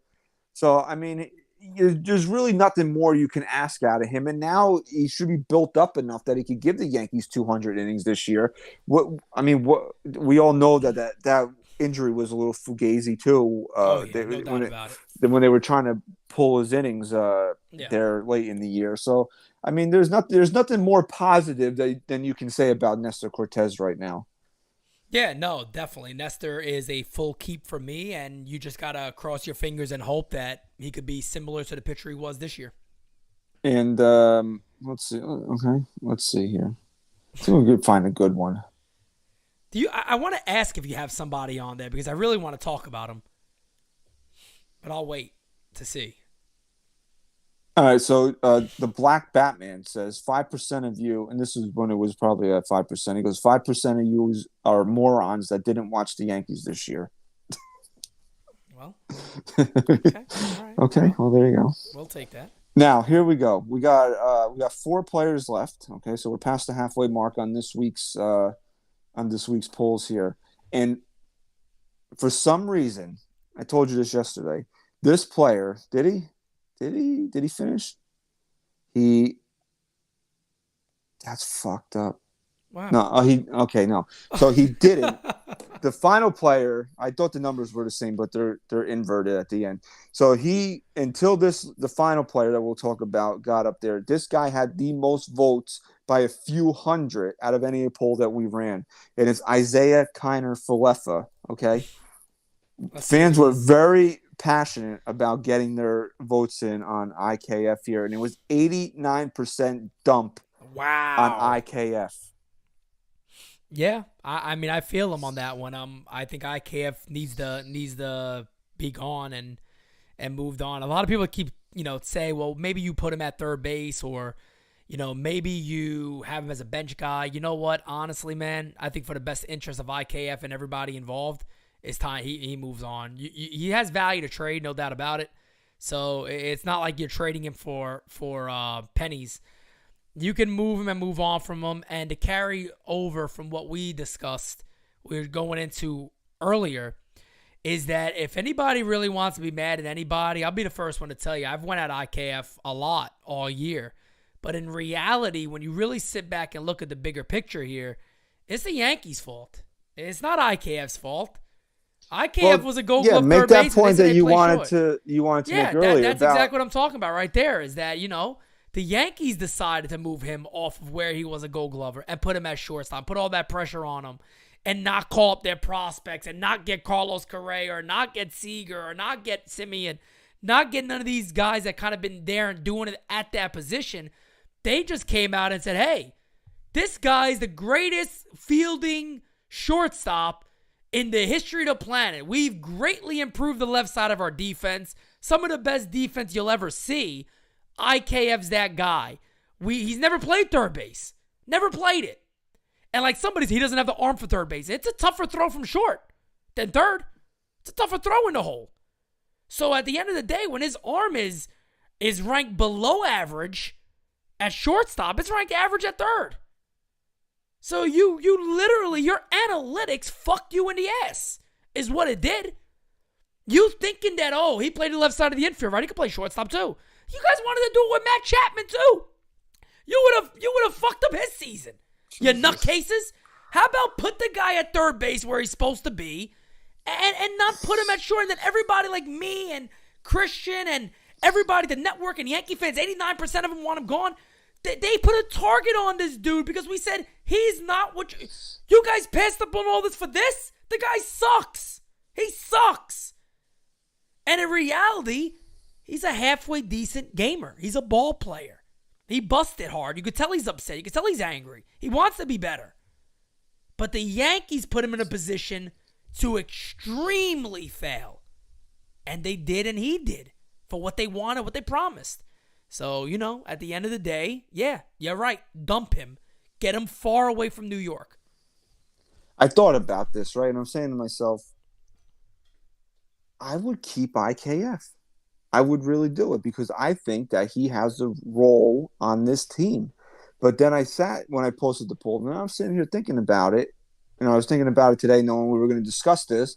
And I'm saying to myself, he can't be here anymore. It's just a toxic environment for him to be here. And it's like you said, like, I don't think Yankee fans hate IKF. I think the Yankees made Yankee fans hate IKF because you sold us. Oh, this is the guy. This is the guy we're going to go with for a year, maybe 2 years. But remember, Anthony Volpe he's like the greatest thing ever. Okay, Yeah. He's waiting there for you. So, and then but we have another guy too, that Oswald Peraza, who can play Major League Baseball right now. So there's number 3 prospect, but he's also there. So now the first thing in your mind is like, okay, what do fans always want? It's like the backup quarterback syndrome. Like I want the young guy, I want the new guy. Give me this over a retread, right? Right. Okay, so you got that factored in. We're not seeing the rookies. We're not seeing the young kids. We're seeing IKF. Okay, then what's the other thing somebody wants? If you're not giving me a rookie, I want a superstar. There's plenty of superstar shortstops available. Yankees said no. They told you this was the guy, and like you said, he failed miserably. Yeah. Was IKF offensively what you expected him to be? Yeah, he pretty much down the fucking line and an IKF type offensive season. So that's not the problem there. The problem and what he needed to be and what he was expected and sold to us to be was to be not only a good shortstop, but a top tier shortstop. Yeah. And he was far from that. He was the story all season. You were never supposed to worry about his defense, right? And he was the story all season. Yeah. And I said it 100 times leading into the postseason.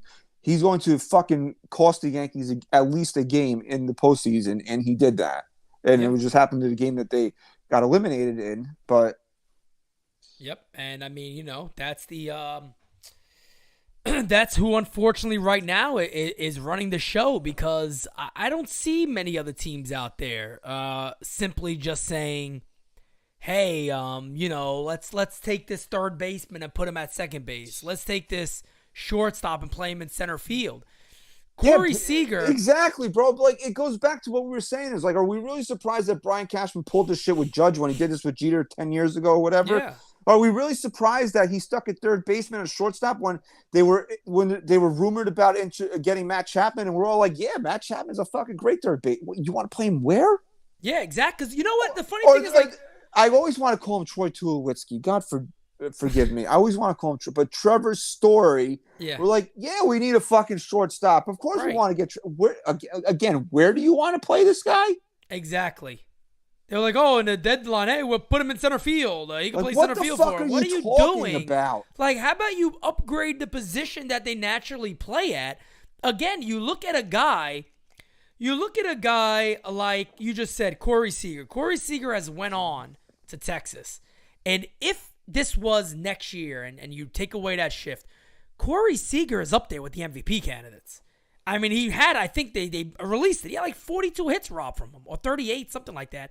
An insane amount of number of hits robbed from him based off the shift. So you're saying we should bring back Joey Gallo? I'm saying we bring back Joey Gallo, damn it. That's what I'm getting at. But we passed up on all these guys. And, people could be looking at it now and say, man, Corey Seager probably could have, eventually played a third base or something like that when somebody else came up. And that's the reason you do it. You don't just do it to plug a hole. If Volpe's coming up and he's the greatest thing in the world, and he's putting up these terrific numbers, and you go, man, hey, we got Carlos at short, though. Hey, Carlos, look, we think you're much more inclined to play third base than this young kid is. He's phenomenal. We want him next to you. Yeah, okay, I could play third base. I'll play third base, no problem. That's a different situation. But when you're sitting there to plug holes and going, I got a guy that won the Gold Glove last year at third, let's put him at short. There's a guy who's a Gold Glover at third base, let's put him at shortstop to plug a hole. It is honestly insanity. And whoever's the one making those calls, they got to go.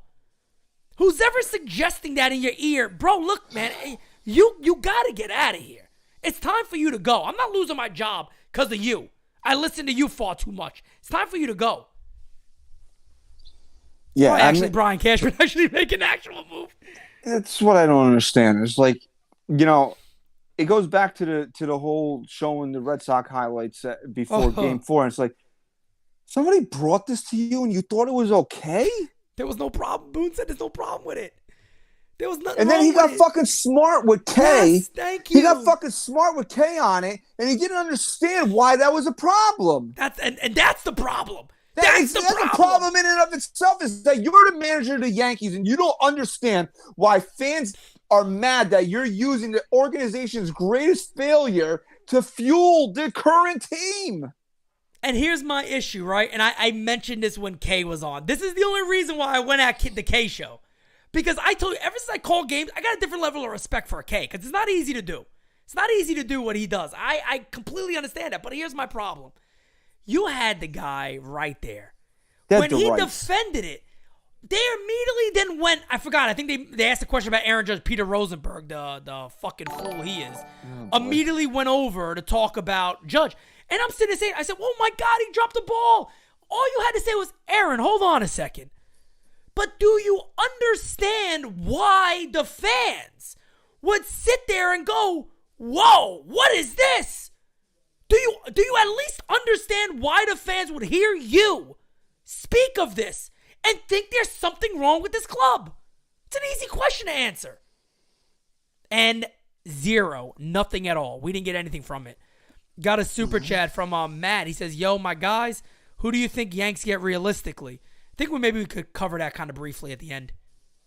If you want, I don't want to interfere. Yeah, sure. With what we're doing right now. So just a quick comment from Nestor's Apple. Okay, I don't know if that's like a new thing that Nestor's going to have with him when he comes back as mascot next year. He carries an apple with him now. I don't know. But he says he'd be, in reference to IKF, he said he'd be a fine utility player. Yanks just continue to miscast players who aren't shortstops and then rather signing one who is actually a shortstop or letting their young ones play there. Yeah, the thing is, too, with IKF, what I would disagree with that is that I think IKF could be a starter and could be a pretty effective one. But just put him at his position. For a team that needs somebody to put the ball in play a little bit, play a solid third base, maybe you have power guys around you and things like that. I'm kind of sounds like I'm talking about the Yankees. But start at he could start at the major leagues. I mean, he does enough to start there. He's just not a shortstop. He's not a shortstop. No, I mean the Yankees just it's just like a toxic situation with him being here now. And it's like I don't know if you remember AJ Cole. You remember him? Yes. Okay. It's not that he was really bad. It's just that like he was just like this thing that Boone had to go to, and like it was like we said when we brought him up, whenever it was, we said we got to get rid of him just so he's not there for Aaron Boone to use anymore. Right. And it's like the same situation I'm thinking of with IKF too. It's just like he just needs to be gone so the Yankees don't go back to him anymore. Just like okay, we tried it didn't work. It's just best for everybody to move on now. It is. It's one of those things where it's like, you know what, this is never going to work. And on top of that, too, they want to talk about the fans and this and that. Well, look, the fans are never going to give this guy a fair shake because the Yankees aren't giving him a fair shake. So it's never going to work. Get rid of him now. Yeah, and this was the closest poll that we ran in terms of percentage. It was 53% keep for Matt Carpenter. 53% keep for Matt Carpenter. Wow, a lot of people really bailed on him after that poor performance in the postseason. Understandably so. I can see why people would be upset with him. I guess here's my thing for Matt Carpenter. What's his role with the Yankees? Let's say we brought him back next year. What is his role with the Yankees? Left-handed power off the bench. Yeah, and I guess you got to run the risk then is another team, now that the National League has a DH, is another team going to simply say, hey, man, come here and be the starting DH for us? I think the Yankees caught lightning in a bottle with him. I don't know how much it would have lasted had he not gotten hurt. How much are you going to take from the guy that was clearly not ready to play, even though the Yankees kept putting him out there? The Yankees are so bad, by the way, that he had to tell them. You knew about this, right? What? That when they were asking him, to come back and go on a rehab assignment, they were like, no, forget the going to get at-bats. Come back just for the Ranger series. Right. And he's like, no, I'd rather get 10 at-bats a day at the complex against live pitching.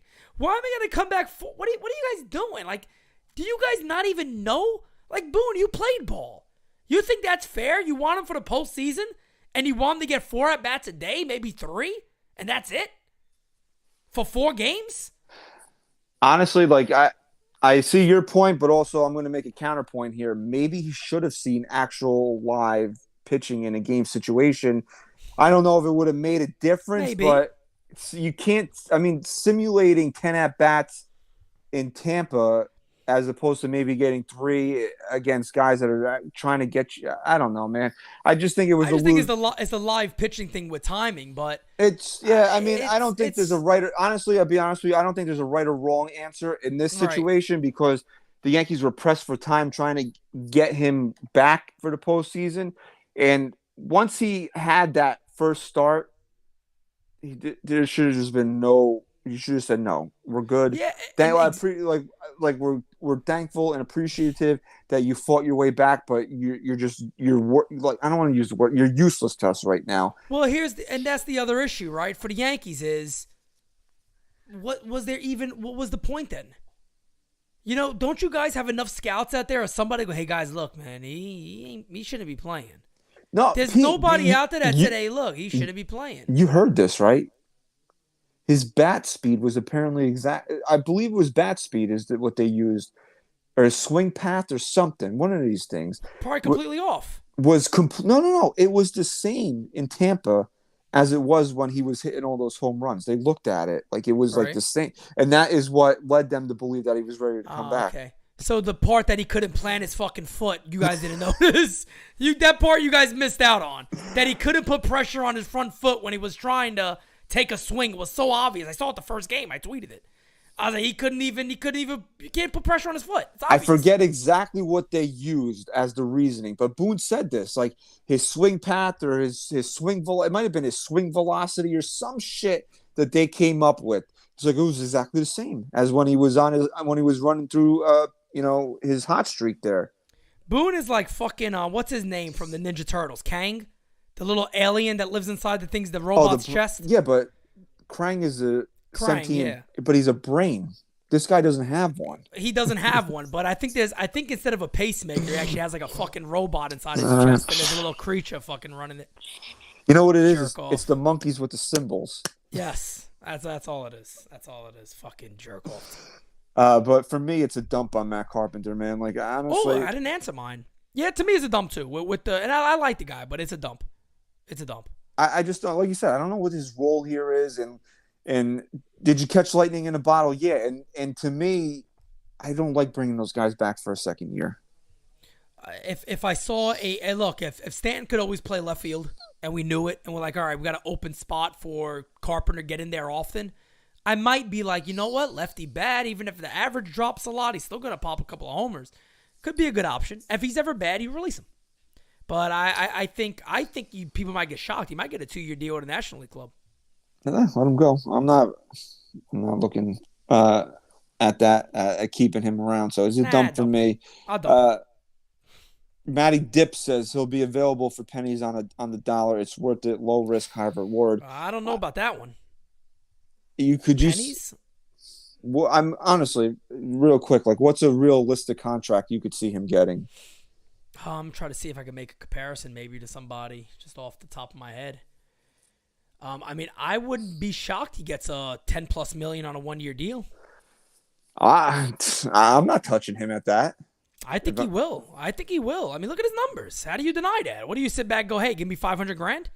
No, I mean, there's no way he doesn't get $10+ million on a 1-year deal. I don't know. I was thinking maybe like 2 for 15, 2 for 16, somewhere in there. I guess maybe that's possible depending on the situation, but I think he's going to get more than people think. I think he's going to get a lot more than people think he is. Those for me, it's no go. It's just I don't care. Even if he offered, I'm moving on from him too. Even if he offered to pay the Yankees, like I'm good. Got a super chat real quick from our marathon man, Rod Thompson. Just giving you guys a shout. I logged on late. Body is still sore. My man just ran like 426 miles in 5.5 hours. So, of course, his body's beat up. What are you going to do? What are you going to do? Did Rob ran the New York City Marathon yesterday? He ran the whole thing. Yeah, he did it in 5 hours and 21 minutes. Did he see Aaron Judge's wife? I asked him about it today. He said he didn't know. He said he saw her on I guess, there's an app or something. You can see who's running, and he saw that she was on it, but he didn't Because Ron, I love you, bro, but like you gotta make a move there, dude. Like listen, like you gotta kidnap her and be like, listen, the only way you're going to see your wife again is if you put your fucking name on that contract, okay? We'll get you $300 million, bro. No, fuck that. At that point, you get the pennies on the dollar. That's it. Bring it back on a super team friendly deal. You're doing all that. It better be worth it. All right, we got 2 left here. Harrison Bader's up next. 97% keep on Harrison Bader. Oh, 100%. Harrison Bader's my guy. Everybody knows that. I made countless videos on the guy before he even played. I'm a big fan of Harrison Bader. He's a ball player. Yankees need more of him. He's a ball player. Yeah, I was looking at his offensive history today. I think the power we saw in the postseason is a bit of an aberration for him. I don't think he's going to be that guy, but the guy's a fucking gamer. He's a grinder. He's a stud out there in center field. So it's almost like if he can hit you 15 home runs in a year and hit, like 260, that's a bonus for what he's going to do out there. If he can I would like to see him be a guy that would be a little bit more selective at the plate, maybe work some walks and use that speed on the base paths more so than anything else. Bat him lower in the lineup there to kind of turn the lineup over there. But I mean, I said this in the postseason. I got a man crush on this guy. To me, it was never about, we lost Jordan Montgomery. It was always like, why did we trade for another injured guy here? Yeah. And when he came back, it's like, oh, okay, now I get it. Yeah, but he's awesome, man.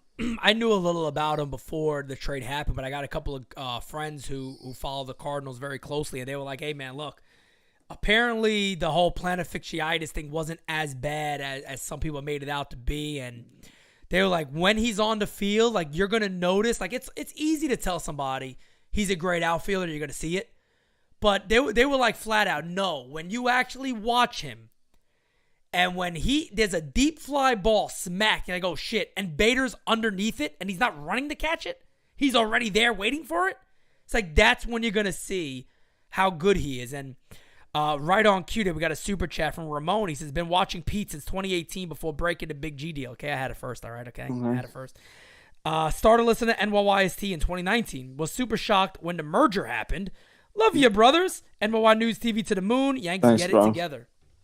The merger. Okay. Is this like a merger? Are we like AOL Time Warner or something like that? When we merge together to become one group, all right? Okay. So I mean, it's an easy keep for me. Bader's I would love to see Harrison Bader in a full year in pinstripes here. Who the hell said they wanted to get rid of him? I mean, for what? What do you want to get rid of him for? Well, you let me find here, man. I think anybody in there talking about getting rid of him? I think I was scrolling. Let me find his asshole so I can put him on blast, please. All right. I don't know. His at VAS Bronx. It says, I can't go by a handful of games in the postseason, so let's give him a half a season and see if he's only a 240 hitter. Oh, shut up. Okay. Who's next? Who's next on this list? Last guy this week. Okay. Last guy. And it's Washed Donaldson, who overtook IKF as getting the most votes in any poll here. So people were ready to hit the dump button on Josh Donaldson. 96% dump. Ooh, 96. Yeah, I'd say that's about right. I would say that's about right. A 96 is no doubt about it. Spot on for Donaldson. I didn't know this thanks to Ruben. Ruben told me about this. Donaldson never hit in New York, ever. Any point in his career, he was never a good hitter in New York. I didn't know that. I don't know if you buy anything into that or whatever. Maybe playing in New York not a good thing. I don't know, but I'll tell you why he didn't hit this year, because he's a washed up bitch. That's why. Yeah, he fucking sucks. I mean, Josh Donaldson was so bad this year overall. And look, again, anybody can sit there and say, you could give guys credit what credit's due. You're right. His defense was phenomenal. He was very, very good defensively. To me, every single number really supports that. He was a very good defensive third baseman. But, man, when it comes to the offense side of the ball, which when you got Donaldson, Christian, I don't know about you, first thing I was thinking about was, all right, man, he's going to pop 25 homers probably. So I didn't like it, but I'm trying to see the positive of it. I'm not going to, probably going to hit 25 homers. This guy hit jack shit. And I'll be honest, I think he had some of the worst at-bats I've ever seen. I've been watching baseball 35 years, bro. I mean, I've never seen somebody who had an MVP on his fucking mantle swing at breaking pitches with no clue the way Washed Donaldson. Let's give him his proper name. Washed Donaldson did this season. It was and on top. How about the pitches down the middle? How about the fastballs right down the Johnson? So, I mean, you can't pull the trigger on a fastball down the middle, and then you're swinging like you have never seen a breaking ball in your life. Terrible. But the process was good, Pete. The process was good. Well, fucking process. He worked counts. He drew walks. He was one of the few guys that was getting on base. God almighty, I swear. What a dumb team. What a dumb friggin' team they become. And it made me even more mad after listening to the Jeter talk. Because I'm like, is it that hard to keep that in the organization? Really? Can't be that hard. Can't be that hard to have a smart mentality. I hated the trade as soon as it happened. Me too. I think you told, we were in the group chat, and I think you texted it in the group chat, and we we were bullshitting about it for like an hour, and I was just fucking so mad about it. But the one overriding thing we kept saying was, well, we got rid of Gary, so I guess it's worth it, right? Well, it was bittersweet for me because I was begging for Gary to go. And then he did. I'm like, oh, he's traded. Then I run downstairs. I jump live. And I'm waiting for the return. I'm like, all right, I don't give a shit what the return is. Gary, then I saw the return. I said, are you fucking kidding me? Yeah, and then you're right. Josh Donaldson. We're looking at it, and we're like, okay, the Yankees had to get rid of Gary Sanchez. And we're like, okay, good. They got rid of him. And then you looked at it, and you're like, IKF and fucking Donaldson? And then you're like, but weird. And then it's like they got a catcher too, and it's just like, okay, whatever, fucking okay. It's gonna go. I really believe this. It's the worst. It's gotta be right. It's gotta be the worst trade of Cashman's. I hope that tenure. I really hope to God that I'm still alive. I mean, Brian Cashman is what? He's got to be like 20 years older than me, right? So I really hope to God that I don't die before him. But if he keeps his fucking bullshit up, I might go in the ground and before him. Game seasons are terrible to do, man. Like people tell me all the time, Pete, that blood pressure. I'm like, I don't know anymore. There's a couple times here I swear I was about to faint. I'm not even joking. But I really hope that I'm still around when his time comes. I'm not wishing him dead. I hope he lives a long, healthy life. But when he goes, I hope that I'm still here. Because I'm going to fucking have money at that. I'm going to have enough money at that point. I'm saving. I'm not putting my daughter to college, okay? I'm saving. Instead of putting money for her college education, what I'm doing is I'm saving to get an engravement in his tombstone. And all it's going to say is I traded for Wash Donaldson, okay? I should just be a person that just goes to his grave and just leave a sign there every single day that says, remember what he did. I traded for Wash Donaldson. I want that to be on the man's tombstone because he deserves to be remembered for that. He could do everything under the sun, the stars, and the moon this year and deliver the Yankees to the World Series. I'm not going to forgive him for this fucking trade. No, it was so bad. We got a super chat here from Chris Crocker. How about fire the analytics department? I mean, yeah, that's part of it, Chris. I think we all agree. I think that's part of it. You got to fire the people that want that analytics department too, you know? So yeah. Fire the people that were your advisors on that deal. I mean, I'm not saying that. I'm not taking any credit away from Brian Cashman, but man, oh man, I mean, whoever gave you advice on this is a smart deal, I'm sorry, you're the one looking like the asshole to the fan base. And if it wasn't you, whoever did it got to go. Like, whoever convinced you that this is a smart move, they got to go after this year. They can't have a job. They're not going to say openly, right? I'm still shocked that he actually told everybody that Sonny Gray had to go. Right. But he's never going to say that somebody's got to be traded or he's not coming back. Right, of course. So he's got to – but you listen to him, and he's like, well, we know it's not an injury thing, so we expect him to be back more close to the MVP-type player that he was next year. No, he's fucking done, bro. Cut your losses and just move on. And look, all throughout the course of the year, right, Chris was on this too, and he was like, maybe Donaldson's this guy that's got that fuck you in him. That he's not going to have the greatest regular season, but he's just going to be a guy that shows up in the postseason. And like I'm looking at him throughout the course of the year, and he did not have a good year at all. We're all in agreement on that. And I didn't fail him when I gave him the final grades because of two reasons. What did you give him? I think I ended with a C minus. Ooh. Yeah, That's high, man. Yeah, it was, dude. You were Aaron Boone on that one. You were definitely Aaron Boone. I was trying to be a little bit positive about him going into the postseason, but there was two reasons why. Right, he really did play Gold Glove caliber third base this year. I agree with that. I do. And he did seem to have a knack for a big hit here. He had as many walk-off hits as Aaron Judge did. Yeah. So you're Opening saying day? He had 2 against the Red Sox. He had another one against the Tigers, and then he cried in Gleyber Torres' arms, and then we had the T-shirts, okay? So what a highlighted moment. It's like, what do you take out? It's like, we'll do this for however long we do it, and then we'll have like a 10-year reunion or whatever, and it's like, somebody will ask us, it's like, what do you guys remember about the 2022 Yankees? And there's 2 things that can immediately come to mind. One, Josh Donaldson crying in Gleyber Torres' arms.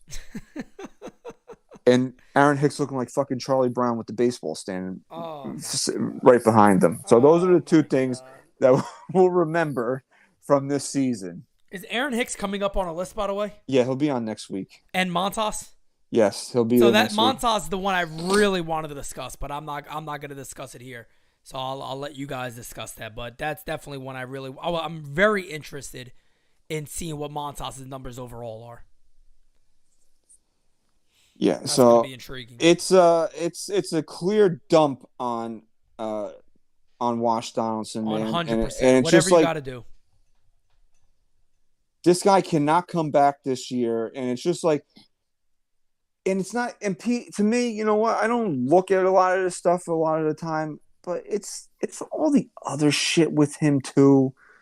The whole thing with Tim Anderson, whether right or wrong, it's just unnecessary bullshit that this team has to deal with because of him. Well, how about the other one too? What was it in with the Rays, and he was like yelling at the pitcher. Yeah, he fucking struck you out, you idiot. He made you like an asshole. You can't do that stuff. Like, what I think JD doesn't understand is, bro, like, that edge only works when you're good. Yeah, exactly. When you suck ass. You know how stupid you look? Going out there causing issues? Like, you suck. Yeah, I don't want to defend you no more. I'm sick and tired of talking about you. Didn't he get hit? Suck. What team did he get hit against? And he throws it was fake tough guy. It was such a fake tough guy moment. I know what you're talking about. I thought it was going to be a fight. I started screaming. I was happy to see you fight, maybe. But I can't think of the team now. And I'm like, come on, bro. Like, you're not really mad. You're just trying to. Was it the Blue Jays? It could have been. Fuck Vlad Guerrero Jr., by the way. Oh, yeah, that scumbag jerk-off. Nobody wants you here anyway. Actually, I mean, I take you on a team, but nobody wants you here. Bad enough on top of that. Don't let me start to... His father took steroids. I got a lot of evidence behind. I'm writing a book. I'm putting a book together on this. I'm taking you on, Vladdy. Your whole family's done. They're done, I tell you. No, but I'm serious. There's actually legit allegation, pretty high people that confirmed that. Yeah, but his father was likable. This kid's not likable. Yeah, he's a scumbag. He really is. He's like a little scumbag jerk-off is what he is. So I want to read 2 comments here about Wash Donaldson, okay? They're both very simple. Okay. So Yankees Hot Stove Dad, okay? This is his name. Oh, Yankees Hot Stove Dad. Nice. Okay, he goes, he can't be dumped, so why bother? Okay, first of all, every fucking year we get these types of comments. It doesn't matter. And I put a disclaimer underneath every one of these polls. As a reminder, you are not voting on if the Yankees can or will dump the person. You are voting on if you were in charge, would you keep or dump them? Okay? So it's irrelevant whether they can or can't, but they can. What's so hard about this? This is not fucking complicated. The Yankees got rid of Chase Headley. They can get rid of fucking Wash Donaldson, okay? I don't know why it's such a hard thing to truly understand here. Even when you want to go into details, they can't get rid of me. Bro, they can easily get rid of Josh Donaldson. You're gonna have to eat some of the money. But you can get him off. You can get him off this team. But who the hell wouldn't eat the money right now? I mean, even if you save $12.5 million, Even if you save $12 million, you pay about half of his salary, and you add a decent prospect to it. Not a top 10 guy. You add somebody pretty halfway decent, maybe coming up. Who the hell wouldn't do that? What are you getting back from? I don't give a shit. Dump his ass out somewhere. Because you got better options already. DJ LeMahieu's healthy. He's a better third baseman. I like him better overall. I like struggling LeMahieu better than him overall. So I'm sorry. Josh Donaldson got to go. He's a complete dump for me. Complete dump. We'll wrap up the polls on this one. X says, put him in the bathroom. Put him in the bathroom. Members, put that in the comment. Put him in the bathroom in the comment. Throw it in there, damn it. Put him in the friggin' bathroom and leave him there. Yeah, so week 2 of the Keep 'em Dumpers are done. Yeah, so you can pretty much figure out who we haven't done yet, who's going to be next week. Montas, Hicks, they're on there. Both catchers are on there. Garrett Cole will be on there. So there's definitely names to look forward to next week. If you haven't already, please go to patreon.com/NYYST and become a patron for exclusive content. There, you can follow us on NYYST_podcast. Pete, man, again, thank you so much for sitting in and doing this. Of course. So, of course, man. Anytime, man. Best show in the world right here. All right.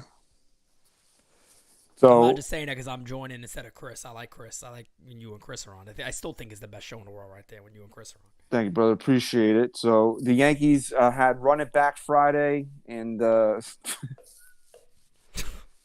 I just honestly, dude, to close out the show, I just laugh nowadays because it's like, what are you gonna do? I mean, we ranted, we screamed. I literally felt my heart like this close to fucking exploding numerous times on this show, and it's just like, what are you gonna do now? It's either you just give up or you laugh about it. Yeah, no, you're right. I mean, you can't keep banging your head through a wall about the team. I mean, it sucks to say, like, you know, we can keep putting pressure on it, we can keep growing and doing what we're doing, and eventually it's gonna get to that point where, you know, a lot of the fan base is feeling the same way. But, yeah, you gotta roll with it. At the end of the day, we're Yankee fans, man. First and foremost, if the Yankees were the worst team in baseball, we're gonna still be here doing the same exact thing that we do all the time, trying to figure out a way to make them better. That's never going to change. So we're going to I always say it all the time, man. I'm riding with the ship. I don't care how much it sinks. I'm going down with the ship. It doesn't matter. Yeah. And look, I know we sound like assholes by saying that we don't stand for mediocrity. Well, for Yankees and, you know, for Yankee fans, 90 wins and not getting past the Astros in the ALCS is mediocrity, man. And there's one guy that can change all that. There really legitimately is one guy that can change all that. And this is the big spoiler that I came up with yesterday when I was looking at the list. And I never have done this in the history of Keep 'em Dump 'em, but this year, Hal Steinbrenner is on the fucking list. Wow. Next week. We're dumping the owner. We're dumping the boss out of there.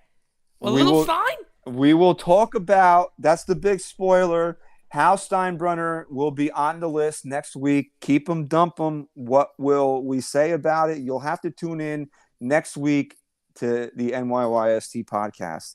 Wow, that's big. That's good called good old little Stein on there. That's called a teaser right there. Okay. A little teaser trailer. Okay. All right. So thank you very much for your continued support of NYYST and the NYY News TV. We appreciate you. We love you. Everybody that left a super chat today, thank you very much. If you're still here, before we sign off, hit that like button and subscribe to the channel. Again, thank you very much. And this is normally where I say, Chris, say goodbye. So, Pete, say goodbye. Can I do the peace thing? If you want to. Peace! Before it hits